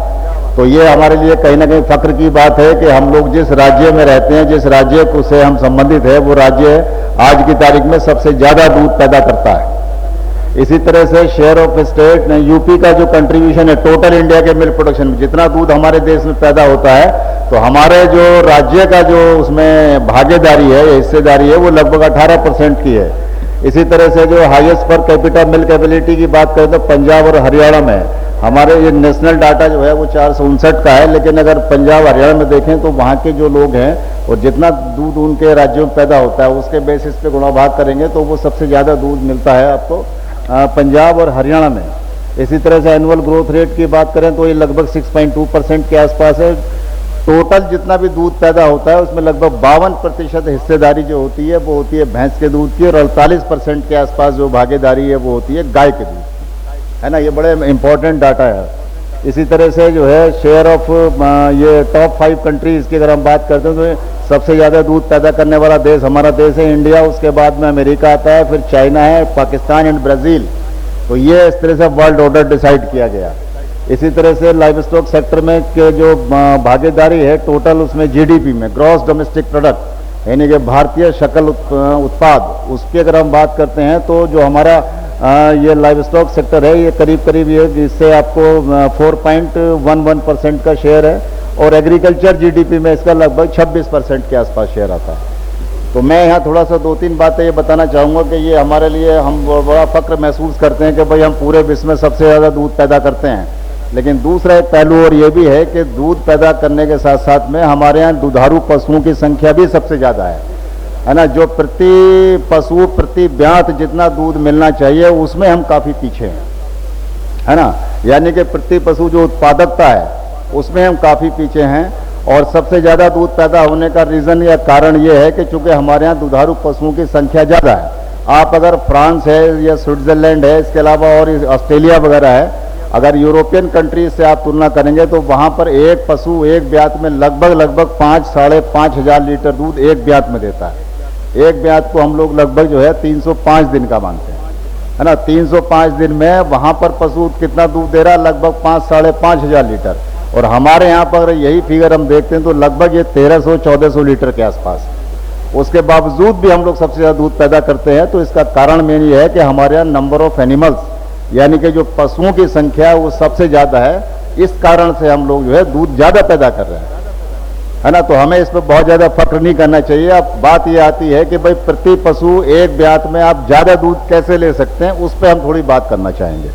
हमारे वैज्ञानिक भी, हमारे जो किसान भाई हैं, इसके अलावा सरकार है, समाज है, सब इस चीज़ पर अपना काम कर रहे हैं कि भाई एक ब्यात में इस जो उत्पादन है दूध का पशु का, इसको कैसे बढ़ाया जाए। तो मेनली क्या होता है कि 2 चीज़ें मेन है, एक तो पशु का खान पान और दूसरा पशु की नस्ल। तो नस्ल बड़ी इंपॉर्टेंट है। कई बार क्या होता है कि कुछ किसान भाई हमारे क्या करते हैं कि बढ़िया पशु की नस्ल ले आएंगे वो, लेकिन उसका खान पान जो है वो उसको नहीं देते, तो इसलिए भी दूध का उत्पादन ज़्यादा नहीं हो पाता। तो आपको इसमें दोनों चीज़ों का ध्यान रखना पड़ेगा। इसमें आपको पशु की नस्ल भी अच्छी लेनी होगी और साथ साथ में उसकी नस्ल के हिसाब से, उसकी नस्ल के अनुसार जो उसके शरीर के पोषक तत्वों की आवश्यकता है वो भी उसको देनी पड़ेगी। ऐसा नहीं है कि भाई डंगर के शरीर में अंदर कहीं अलादीन का चिराग रखा हुआ है, आप उसको पानी पिला रहे हैं और उसके नीचे फिर बाल्टी रख देंगे दूध की भर देगा, वो नहीं भरेगा। जो भी चीज़ें आप उसको पशुओं को अपने चारे के, उसके चारे के रूप में, रातिब के रूप में जो आप खिलाते हैं उसको, उसी को अपने शरीर में प्रोसेस करके और वो दूध बना के आपको रिटर्न करता है। एक चीज़ मैं आपको और बताऊं, यहाँ पर एक बड़ी महत्वपूर्ण बात है, सब लोग गौर से सुनिएगा। जिस पशु का दूध उत्पादन ज़्यादा होगा उसके दूध में जो है चिकनाई की मात्रा कम हो। ये प्राकृतिक रूप से है। जैसे जैसे दूध का उत्पादन बढ़ेगा पशु के अंदर, वैसे वैसे चिकनाई की मात्रा बढ़ जाएगी। और इसीलिए जिन पशुओं का दूध उत्पादन कम होता है उनके अंदर फैट परसेंट की मात्रा ज़्यादा होती है। चूँकि मिल्क प्रोडक्शन और फैट परसेंट ये दोनों ट्रेड्स जो है नेगेटिवली कोरिलेटेड होते हैं। आप एक को बढ़ाएंगे दूसरा ऑटोमेटिकली घट जाएगा। तो जितने भी विदेशी नस्लें हैं इन सब का दूध उत्पादन प्राकृतिक रूप से ज़्यादा है, इसीलिए इनके दूध में चिकनाई की मात्रा कम होती है। देखो जो थनैला की बीमारी की बता रही हैं, थनैला जो है इसको हम लोग कहते हैं ये जीवाणु जनित रोग है, ये बैक्टीरियल प्रॉब्लम है। थनैला मैस्टाइटिस के नाम से इसको कहते हैं, क्लास्ट्रीडियम मैस्टाइटिस इसका बैक्टीरिया होता है। इसमें सबसे बड़ी चीज़ ये है कि आपको हाइजीनिक कंडीशन बहुत ज़्यादा मेंटेन करनी पड़ेंगी। जहाँ पर आप अपने पशु को बांधते हो वहाँ पर साफ सफाई ज़्यादा होनी चाहिए, पहली चीज़। अगर मान लिया दूसरा ये है कि रोकथाम के लिए तो भाई साफ सफाई हो गई और उसके दूध वगैरह का दोहन का तरीका, और दूसरा ये है कि जब भी आप उसका दूध निकालते हैं तो कोशिश ये होनी चाहिए कि उसके थन में दूध रहे ना जरा सा भी। 100% आपको उसकी मिल्किंग करनी है। जब भी पशु के थन में दूध रह जाएगा, और दूसरा ये भी आपको करना है कि दूध दोहन के बाद में कम से कम 10 मिनट तक, 15 मिनट तक आप पशु को बैठने ना दें। ये तो सावधानी बरतनी है। अब सवाल ये आता है कि भाई अगर मान लिया उसमें वो बीमारी होगी तब क्या करें। अब बीमारी अगर मान लिया आ गई है तो उसकी पहचान के लक्षण मैं बताता हूँ। उसमें क्या होता है कि अगर मान लिया मैस्टाइटिस की समस्या, थनैला रोग अगर हो गया तो दूध एक तो फटा फटा सा आएगा, हैं, 6 टाइप के आते हैं। ये एक थन में भी हो सकता है, 2 में भी हो सकता है, 3 में भी हो सकता है, 4 में भी हो सकता है ना। ये ऐसा जरूरी नहीं है कि भाई ये 4 में होगा या फिर 1 में ही होगा। तो इसलिए जो है उसमें जब अगर ये दिक्कत आ गई है तो इसमें बैक्टीरियल प्रॉब्लम है, सल्फर ड्रग्स वगैरह और जो भी इसमें एंटीबायोटिक्स हैं वो चलती हैं। तो आपको करना क्या है कि आप इसमें एंटीबायोटिक्स वगैरह आप उसमें दीजिए, टेरामाइसिन है, टेट्रासाइक्लिन है ना। इसके अलावा आपका नियोमाइसिन है और बहुत सारे एंड्रोसिन है, फ्लॉक्सिसिन है, एंड्रोफ्लॉक्सिसिन है, ब्रॉड स्पेक्ट्रम एंटीबायोटिक्स में चलती हैं। लेकिन मेरा एक सुझाव इसमें रहेगा कि आप दवाई कभी भी अगर अपने जानवर को दें तो अपने आप से या अपने किसी मेडिकल स्टोर से पूछ पाछ कर ना दें। हर जगह आपके जो है पशु चिकित्सा अधिकारी हैं, वहाँ पर डंगरों का अस्पताल है, वहाँ पर जाएं मोटरसाइकिल उठा के और उसको बताएं डॉक्टर को कि भाई ऐसे ये बीमारी आ गई है और इसकी दवाई ले। वो हमको आपको दवाई लिखेगा। थन अगर ब्लॉक हो गया है तब फिर उसमें क्या करना पड़ेगा कि नली से वो खुलवाना पड़ता है, हाँ, है ना। तो ये 2-3 कंडीशन है इसकी 3 स्टेज होती है मैस्टाइटिस की। अब पता नहीं आपके यहाँ क्षेत्र में कौन सी है, मैं नहीं कह सकता। दूसरा एक और समस्या विकट आती है जो मैं अक्सर देखता हूँ, उसमें क्या है कि वो बांझपन की बड़ी समस्या है पशुओं में, बांझपन की। किसान लोग बड़े परेशान रहते हैं कि भाई पता लगा जो है वो अगर मान लिया ब्याह गई है तो ब्याहने के पता लगा 4 महीने हो गए वो हीट में नहीं आती, हीट में आ भी गई तो भी पता लगा वो गाभिन नहीं होती, गाभिन अगर हो भी गई तो 2-3 महीने बाद कई बार बच्चा गिरा देती है। ये समस्याएं आती हैं। तो मैं इसमें 2-3 बातें आपको बताऊंगा। एक तो यह है कि आपको करना क्या है कि जब भी कभी आपका पशु हीट में आए, गाय हो या भैंस हो, हीट में अगर जब आता है तो वो उसका जो मध्यकाल होता है लगभग 72 घंटे होता है। पहले 12 घंटे छोड़ दीजिए, लास्ट के 12 घंटे छोड़ दीजिए और बीच के 48 घंटे में उस समय पे अगर आप उसको गाभिन कराएंगे कि तो गर्भधारण की संभावना लगभग 40% बढ़ जाएगी। इसमें कोई कुछ नहीं करना। अगर आपको लगता है कि शाम को अगर आपका पशु बोलता है, गाय में समस्या नहीं आती, गाय तो लक्षण बता देती है कि वो हीट में है, बट भैंस की समस्या आती है। भैंस में रिपीट ब्रीडिंग की समस्या होती है और साइलेंट हीट की समस्या बहुत ज्यादा है उसमें। तो उसमें जैसे भी आपका पहचानने का तरीका है, आपको सिर्फ ये करना है, अगर शाम को मान लिया वो 7 बजे या किसी भी समय अगर हीट में आता है तो पूरी रात उसको छोड़ दीजिए और सुबह में आप उसको जो है ले जाकर गाभिन कराइए। तो इससे गर्भधारण की संभावना बढ़ेगी। दूसरी बात यह है कि अच्छी नस्ल का बीज, और दूसरा यह भी है कि अगर ब्लॉक पे भी जाते हैं तो कई बार क्या होता है कि स्टॉकमैन वगैरह या बड़ा डॉक्टर नहीं होता तो किसी अपना लेबर उबर को वो लगा देते हैं कि ले भाई बीज डाल दे इसमें, तो उसे पता नहीं होता कि बीज डालना किस जगह पर है ना। ये भी एक टेक्निकल इशू है। तो थोड़ा सा ये भी ध्यान रखना है कि जब भी कभी आप अपने पशु को गाभिन कराने जाते हैं ब्लॉक पे, तो वहां पर कोशिश करो कि जो ट्रेंड आदमी हो या जो मेन डॉक्टर है, अगर वही आपके पशु को हैंडल करेगा तो ज्यादा अच्छा है। और दूसरा ये है कि कई बार क्या होता है कि कुछ गांव में लोग बाग ना, जैसे वो भैंस वगैरह को गाभिन कराने के लिए कोई आदमी झोटा वगैरह पाल लेता है और उससे फिर वो जो है अपने पशुओं को, क्या नाम, गांव के जो लोग बाग हैं अपनी भैंसों को गाभिन कराते हैं। वैज्ञानिक रूप से जो है एक सांड को 1 सप्ताह में 2 बार इस्तेमाल करना चाहिए। अब वो जो आदमी मान लिया जो झोटा पाल के और वो ये अपना बिजनेस व्यापार कर रहा है, वो एक दिन में 4-4, 5-5 भैंसों को गाभिन कराता है। तो आप समझ लीजिए कि उस स्थिति में वो सांड से जो उसके बीज जा रहा है तो उसमें भाई कितने शुक्राणु होंगे, नंबर ऑफ स्पर्म नहीं होते और कई सारी चीजें होती हैं। तो ये बड़े मैनेजमेंटल इश्यूज हैं, तो इसको कर लीजिएगा। बाकी ये मेरा नंबर लिखो आप, इसमें नंबर लिखो भाई 94 11 25, 94 11 25 और 99 78, 94 11 25 99 78। और भाई मेरी बात को बड़ी तल्लीनता से सुना, सबके लिए मैं धन्यवाद करता हूं और जय हिंद जय भारत। चलो जी, अब इन्होंने ये सवाल भी पूछने के लिए कहा है, तो मुझे ये बता दो कि हमारे देश में जो है वर्ष 2023-24 में दूध का उत्पादन कितना हुआ है? ऐसे नहीं। इन्होंने पहले बताओ। सवाल बदल दीजिए सर। हाँ, 203 माइक जहाँ जाएगा ना प्लीज वही जवाब दें और हाथ खड़ा करके पहले। आपको बहुत बहुत मुबारक हो। और मैं आप लोगों को बता दूं, जैसे सर ने बताया, 2 सबसे मेन समस्या थनैला और पशु बांझपन की है, और जो शुरुआती लक्षण है उसमें थनैला ठीक किया जा सकता है। तो उसके लिए जो है वो आपको कुछ चीजों का ध्यान रखना है, और डॉक्टर को अगर आपको थोड़ा सा भी लगे तो तुरंत जो है वो वेटनरी एक्सपर्ट को, पशुपालक डॉक्टर को जो है वो संपर्क करे। सर आपका बहुत बहुत धन्यवाद। तो कार्यक्रम को आगे बढ़ाते हैं और मैंने जैसे आपको बताया था कि आगे बाहर भी आपने देखा होगा ड्रोन लगा हुआ है, तो ड्रोन से रिलेटेड जानकारी देने के लिए कि कैसे आपके लिए फायदेमंद होगा, इस पर ज्यादा जानकारी देने के लिए हमारे साथ है Shri Prashant Chauhan ji, senior manager agri board drone से, जो कि कृषि में नई तकनीक के महत्व के बारे में आपको समझाने वाले हैं। Sir please. यहाँ पर बैठे हुए मुख्य अतिथिगण और मेरे अन्नदाताओं, आपको मेरा हृदय से सादर प्रणाम है। मेरा नाम प्रशांत कुमार है और मैं जो आप ड्रोन की तस्वीर देख रहे हैं, और आज का विषय भी है कि तकनीकी पर परिचर्चा। तो तकनीकी आपके यहां कैसे सहायक हो सकती है आपके जीवन में, मैं छोटा सा एक उदाहरण देकर बात को स्टार्ट करना चाहूंगा कि एक कहावत लोग कहते हैं कि जो जमाने के साथ नहीं चलता वो पीछे रह जाता है। तो ये जो आज तकनीकी की हम बात कर रहे हैं, ये आपके जीवन में बहुत ही सहायक है। दूसरा एक उदाहरण और देना चाहूंगा कि आज डॉक्टर का बेटा डॉक्टर और इंजीनियर का बेटा इंजीनियर, पर किसान का बेटा किसान नहीं बनना चाहता। क्यों? क्योंकि वो तकनीकी के साथ नहीं जुड़ रहा। आपके घर में छोटे छोटे बच्चे होंगे, मैं देख रहा हूं यहां पे मेरे सभी उम्र से बड़े लोग बैठे हैं, आपका बच्चा भी एंड्रॉइड फोन उसको चाहिए। तो आप देख पा रहे हो कि क्या वो उस तरीके से आगे खेती कर पाएगा?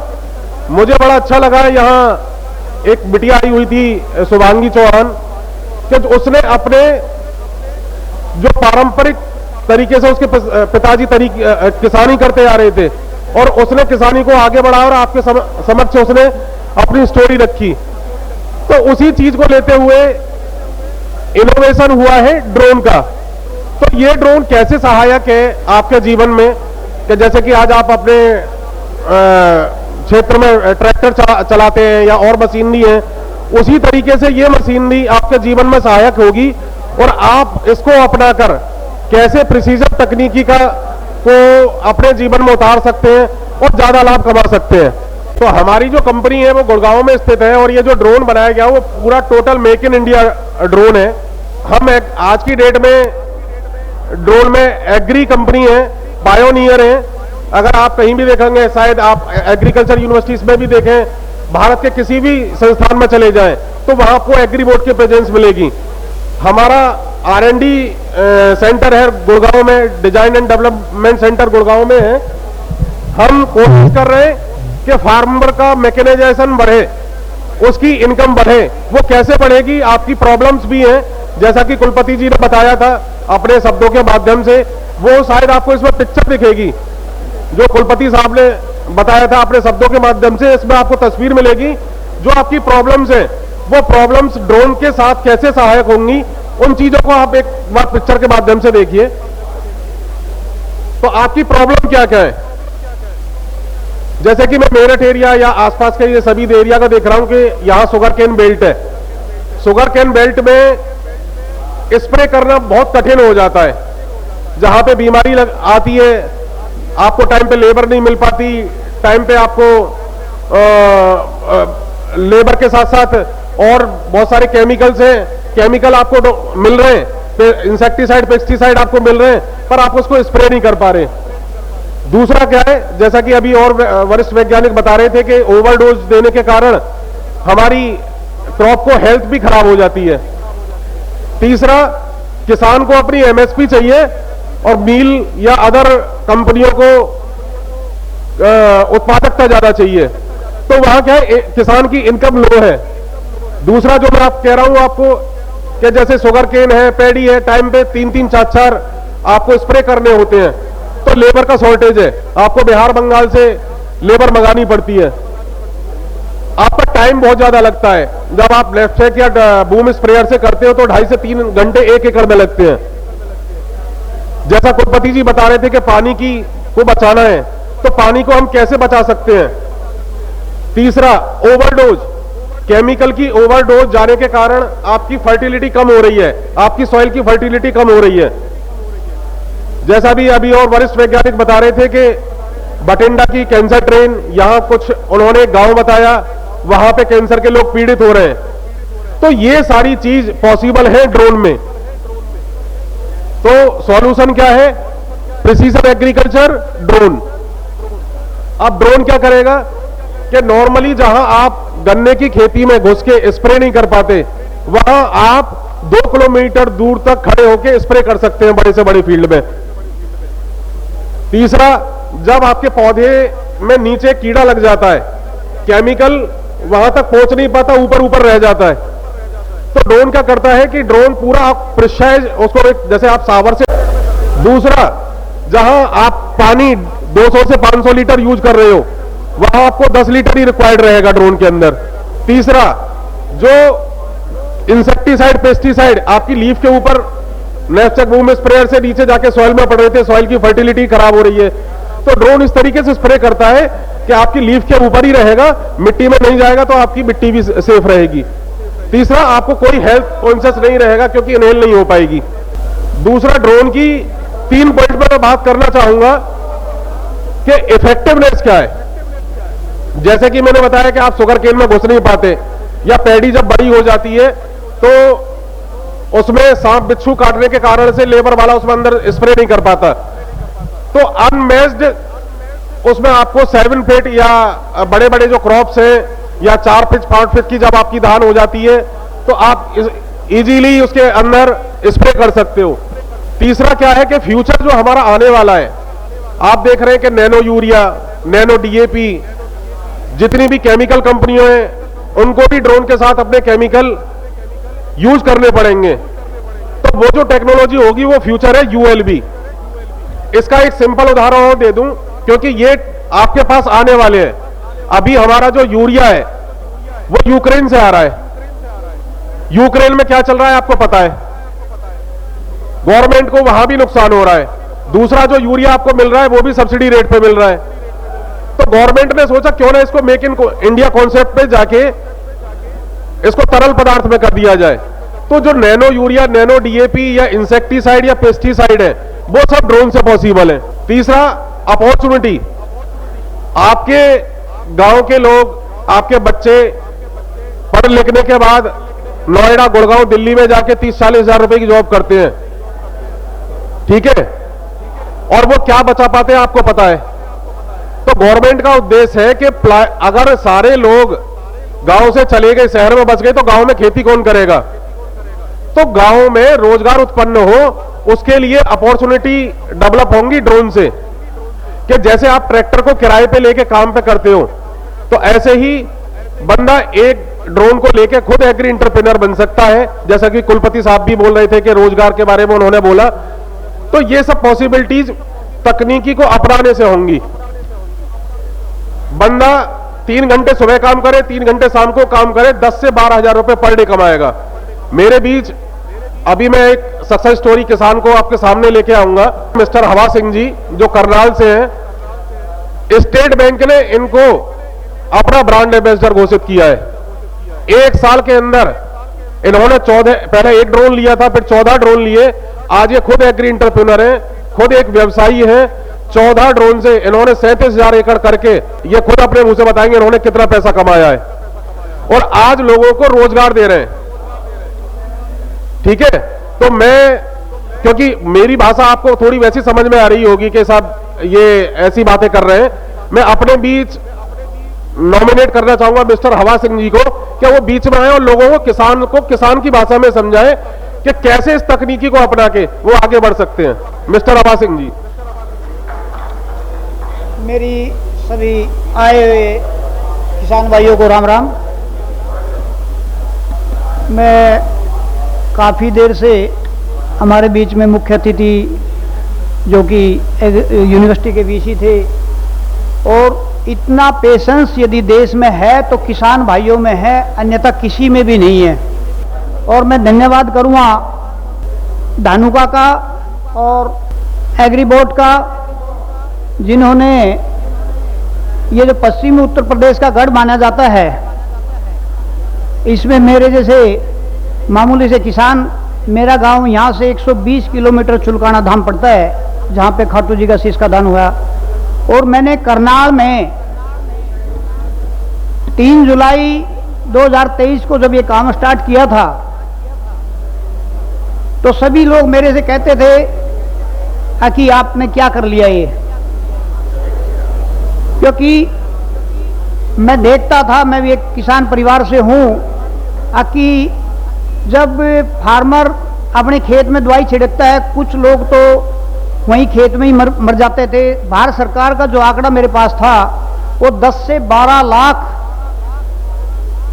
प्रति वर्ष किसान पेस्टिसाइड की साइड इफेक्ट से मर जाते थे।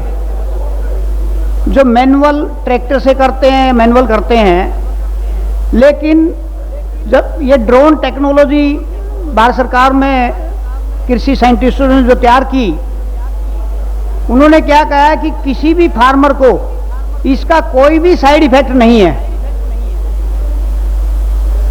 उसकी बॉडी के ऊपर।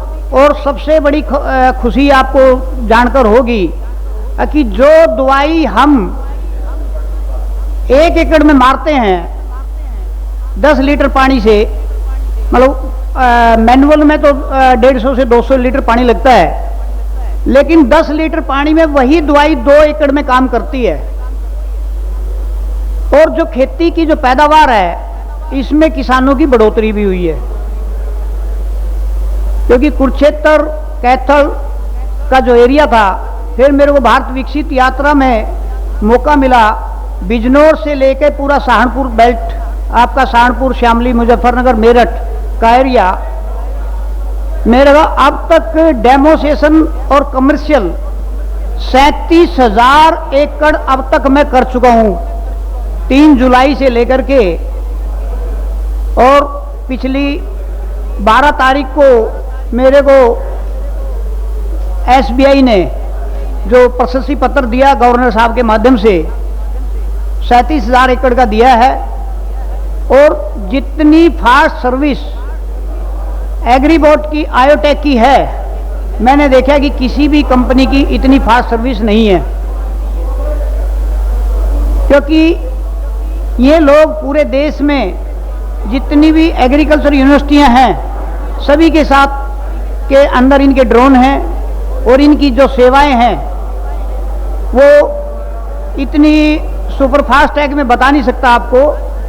और एक और आपके संज्ञान में लाना चाहूँगा, यदि कोई भाई अपना व्यवसाय चलाना चाहता है इसके माध्यम से, AIF Bharat agriculture infra fund है भारत सरकार का, जो पीछे मोदी जी ने 27,000 करोड़ रुपया भारत सरकार किसानों के लिए रखा हुआ है। जो भी किसान भाई इस के तहत ड्रोन लेना चाहता है 10% आपने अपना लगाना पड़ेगा, 90% विदाउट कोलेटरल, विदाउट कोई गारंटी आपको लोन देती है भारत सरकार। तो मेरे से आप नंबर ले सकते हो एग्री इंफ्रा फंड से, इनका एग्रोटेक से। और यदि किसी भाई को कोई जानकारी लेनी है तो इंडो इजराइल के पीछे मेरा ऑफिस है करनाल घरोंडा में। अब तक 40 बच्चों को रोजगार दे चुका हूं मैं, जो 10वीं से 12वीं पास बच्चे थे उनको अपने यहाँ ट्रेनिंग दे करके मैंने उनको ड्रोन चलाना सिखाया। अब वो अपने स्वरोजगार पे आधारित है। और आपने मेरी आवाज़ को बड़ी शांतिपूर्वक सुना, मैं आप सभी का आभारी हूँ। जय हिंद, जय भारत। तो जैसा सर ने बताया कि AIF स्कीम जो एग्रीकल्चर इंफ्रा फंड है भारत सरकार का, उसके तहत आप लोन लेके ड्रोन व्यवसायी बन सकते हो। आपके बच्चे सभी 10वीं 12वीं पास तो होंगे ही, आप बाहर न भेज के अपने गांव में ही उसको एक एंटरप्रेन्योरशिप डेवलप कराइए। महीने में मैंने सारे खर्चे निकाल के, साल में वो 6 लाख रुपए कमाएगा, मतलब 50,000 रुपए सैलरी वो अपने गांव में ही ले रहा है। तो जैसे ट्रैक्टर लेके आदमी किराए पे काम करता है, कॉन्ट्रैक्ट फार्मिंग करता है, इस तरीके से आप ड्रोन लेके खुद व्यवसायी बन सकते हैं। अगर आपको सर्विसेज चाहिए, अपने खेतों में स्प्रे की सर्विसेज चाहिए, तो आप अपना नंबर बाहर नोट करा सकते हैं। इसके अलावा कोई बंदा बिजनेस करना चाहता है, वो हमारी टीम के साथ में संपर्क कर सकता है। तो मैं अपनी बातों को यहीं विराम करता हूं। जय हिंद, जय भारत, जय जवान, जय किसान। बहुत बहुत धन्यवाद सर। तो नंबर आप लिख लीजिए। प्रोग्रेसिव फार्मर जो है हमारे 9310 93100079 7 8 और 6 8 3 नंबर है। तो कार्यक्रम के अंतिम पड़ाव पे आते हैं और जैसे फसल अवशेष प्रबंधन पे हम जो है 5 मिनट का डिस्कशन होगा, जिसके बारे में ज्यादा जानकारी देने के लिए डॉक्टर आर के नरेश जी हैं, जो कि सेवानिवृत्त प्राध्यापक है राज। तो सर आप आइए और बताइए कि फसल अवशेष प्रबंधन कैसे कर सकते हैं 5 मिनट में। किसान भाइयों, समय आप बहुत कम है तो मैं कोई औपचारिकता ना करके 2 मिनट में अपनी बातें कहना चाहूंगा। देखिए, यहाँ किसान बैठे हैं, जोत का आकार कम हो रहा है, मैं कुछ ऐसी बातें बताऊंगा, चीजें तो बहुत है लेकिन समय कम है, तो आप मुझे बाद में याद करते रहेंगे। हर आदमी ये कह रहा दवाई डालिए, मैं कहूंगा दवाई मत डालिए। अगर आपको गन्ने की पैदावार 1 बीघे में 10 कुंटल बढ़ानी है, अगर नहीं बढ़ेगी तो उसका पैसा मुझसे ले लीजिए, वो काम आप कर लीजिए। जब आप तीसरा पानी दे खेत में, 5 बीघे में 2 किलो मेथी को पीस के उसको उस होज में डाल दो और वो पानी दे दो। आपको मैं कुछ चीजें बता रहा हूं क्योंकि मेरे पास चीजें बहुत थी, समय नहीं है। 2 किलो मेथी जब तीसरी बार आप पानी दिया, फिर तीसरे पानी में फिर दे दीजिए। अगर आपका गन्ना 40 कुंटल हो रहा तो 50 कुंटल हो जाएगा। मेथी को दलिए की तरह से पीस लो, एक पुटलिया सी डाल लो, जब पानी की हो जाए उसमें डाल दो, खेत में चला जाएगा। ऐसे ही आपकी जो बहुत समस्याएं का घास बहुत होता है खेतों में, आप जो है तांबे के खुरपे से या फावड़े से एक बार खेत खोद दीजिए, अगर 40 दिन तक खेत में घास आ जाए, कोई दवाई डालने की आवश्यकता नहीं है। तांबे का फावड़ा या खुरपे से एक बार निराई कर दो या गुड़ाई कर दो, 40 दिन तक खेत में घास नहीं आएगी। इस मौसम में, बरसात के मौसम में, बाकी की तो बात दूसरी है। अभी हम धान की खेती कर रहे हैं, हमारे पास खेत कम है तो हम हरी खाद बो नहीं सकते। धान की रोपाई कर दो, जब धान आपकी रोपाई को 15 दिन हो जाए, उसमें जो है 2 किलो 5 बीघे के 2 किलो या 1 किलो जो हमारा ढैंचा है वो डाल दो। जब वो 40 दिन का हो जाएगा, जब 240 है, वो 1.5 किलो से उसका स्प्रे कर दो, सारी पत्ती खेत में झड़ जाएगी, ना उसमें घास होगा ना उसमें कुछ चाहिए। आपके यहाँ कुछ जगह दीमक की समस्या होगी, कुछ जगह सफेद सुंडी की भी समस्या होगी। पहले जो किसान भाई हैं वो खेत में क्या करते थे कि मेथा और मुरैला बोते थे, अब वो शायद ही कोई बो रहा होगा। जिस खेत में दीमक की समस्या है, सफेद सुंडी की समस्या है, जिसमें गन्ने में जो है ऊपर से टोप में जो सूखता है, उसमें मेथा बो दीजिए। जब वो 30 दिन का या 40 दिन का हो जाए, खेत में जोत दीजिए, कोई दवाई नहीं डालनी, ना उसमें ऊपर से कीड़ा आएगा ना कुछ आएगा खेत में। अगर आपको खेत में और अच्छा कुछ करना है तो खेत में घास बहुत हो रही होगी, आप 40-50 किलो घास काट लो, उसको मशीन में काट के जैसे चारा बनाते हैं वो कर लीजिए। उसमें गाय का गोबर ले लीजिए, गाय का पेशाब ले लीजिए, उसमें सड़ा हुआ गुड़ डाल दीजिए, थोड़ी सी उसमें जो है सरसों डाल दीजिए, कुछ चना डाल दीजिए, 200 के ड्राम में उसको जो है सड़ा लीजिए। जब वो सड़ जाए उसको छान लीजिए। जब धान में पानी दें, 2 लीटर वो दवाई जो है 1 एकड़ में डाल दीजिए। आपके धान में कोई दवाई डालने की आवश्यकता नहीं है। जो हमारे अवशेष हैं उसका प्रबंधन कैसे करेंगे, हम पैदावार कैसे बढ़ाएं, लागत कैसे कम करें, इसके लिए बहुत अच्छी चीजें हैं। मैं भी एक किसान का बच्चा रहा हूं, यहाँ विश्वविद्यालय से मैं 1 साल पहले अपनी सेवाएं पूरी कर चुका हूं। तो मैं आप लोगों को कोई बातें हैं तो आप यहाँ बताइए, हम आपके गांव में आके आपसे बातें करें, क्योंकि आज खेतों में ताकत नहीं है। वो ताकत कैसे लाएंगे, उसके लिए हमें अवशेष का प्रबंधन करना होगा। आज गांव में 40% परिवार ऐसे हैं जहां पर जो है जानवर नहीं रख पाने के लिए जगह नहीं है। वो जो है दूध जो है पैसे का लेके चाय बनाते, दूध पी नहीं पाते। आज जो किसान भाई हैं उनके अंदर का जो दर्द है वो जुबान से बोल नहीं पा रहे हैं। तो समस्याएं हैं, लेकिन जो आपकी वास्तव में समस्याएं हैं उनके क्या निराकरण है। आप मेरे पास उतना समय मुझे मेरे साथियों ने नहीं दिया, क्योंकि आपका समय हो रहा है, इसलिए मैं अपनी वाणी को यहाँ कर रहा हूँ। नहीं तो मेरे पास बहुत इस तरह की चीजें हैं कि जिसको आप प्रयोग करेंगे लाभ होगा। मेरा नंबर आप लिख लीजिए। पहले मेरा नाम लिख लीजिए, आर के नरेश, रामकृष्ण नरेश, 9760182606, 9760182606। तो मैं अपनी वाणी को यहाँ विराम देता हूँ। नमस्कार, जय हिंद, जय भारत। बहुत बहुत धन्यवाद सर। एक आखिरी 5 मिनट में सरकारी महत्वपूर्ण योजनाओं के बारे में डीडीए सर हैं नीलेश चौरसिया सर, वो आपको बताने वाले हैं।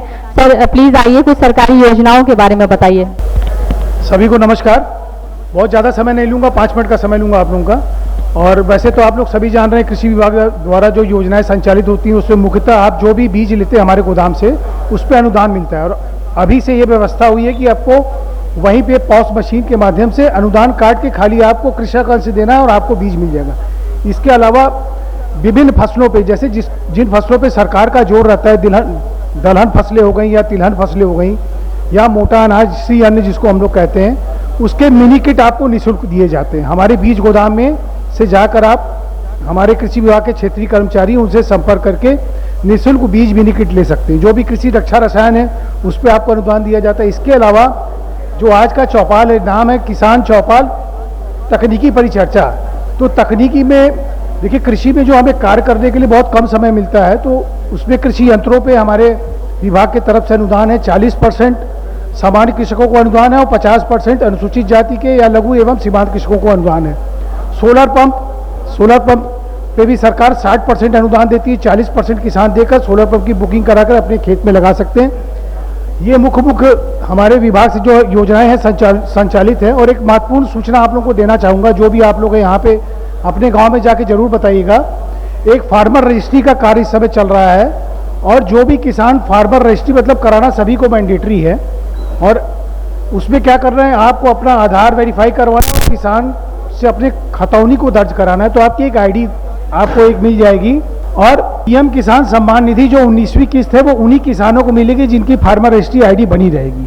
तो आप सभी लोगों से निवेदन है कि आप लोगों के गांव में कैंप लगेगा, आप लोगों को जानकारी हो जाएगी। उस कैंप में हमारे लेखपाल और हमारे प्राविधिक सहायक रहेंगे, तो वहाँ पे जाके अपना फार्मर रजिस्ट्री आईडी जरूर बनवाइए। धन्यवाद। बहुत बहुत धन्यवाद सर। तो मैं इसी के साथ बहुत बहुत धन्यवाद करना चाहूंगी हमारी जितने भी एक्सपर्ट हमारे साथ जुड़े, जितने भी हमारे किसान भाई बहन हैं, आप सभी का बहुत बहुत धन्यवाद हमारे कार्यक्रम में जुड़ने के लिए, तमाम जानकारी लेने के लिए। तो आज के इस कार्यक्रम में बस इतना ही, मुझे दीजिए इजाजत। आप बने रहे हमारे साथ और देखते रहिए ग्रीन टीवी। नमस्ते। देखिए ग्रीन टीवी यूट्यूब पर भी, बस सब्सक्राइब करें और बेल आइकन दबाएं।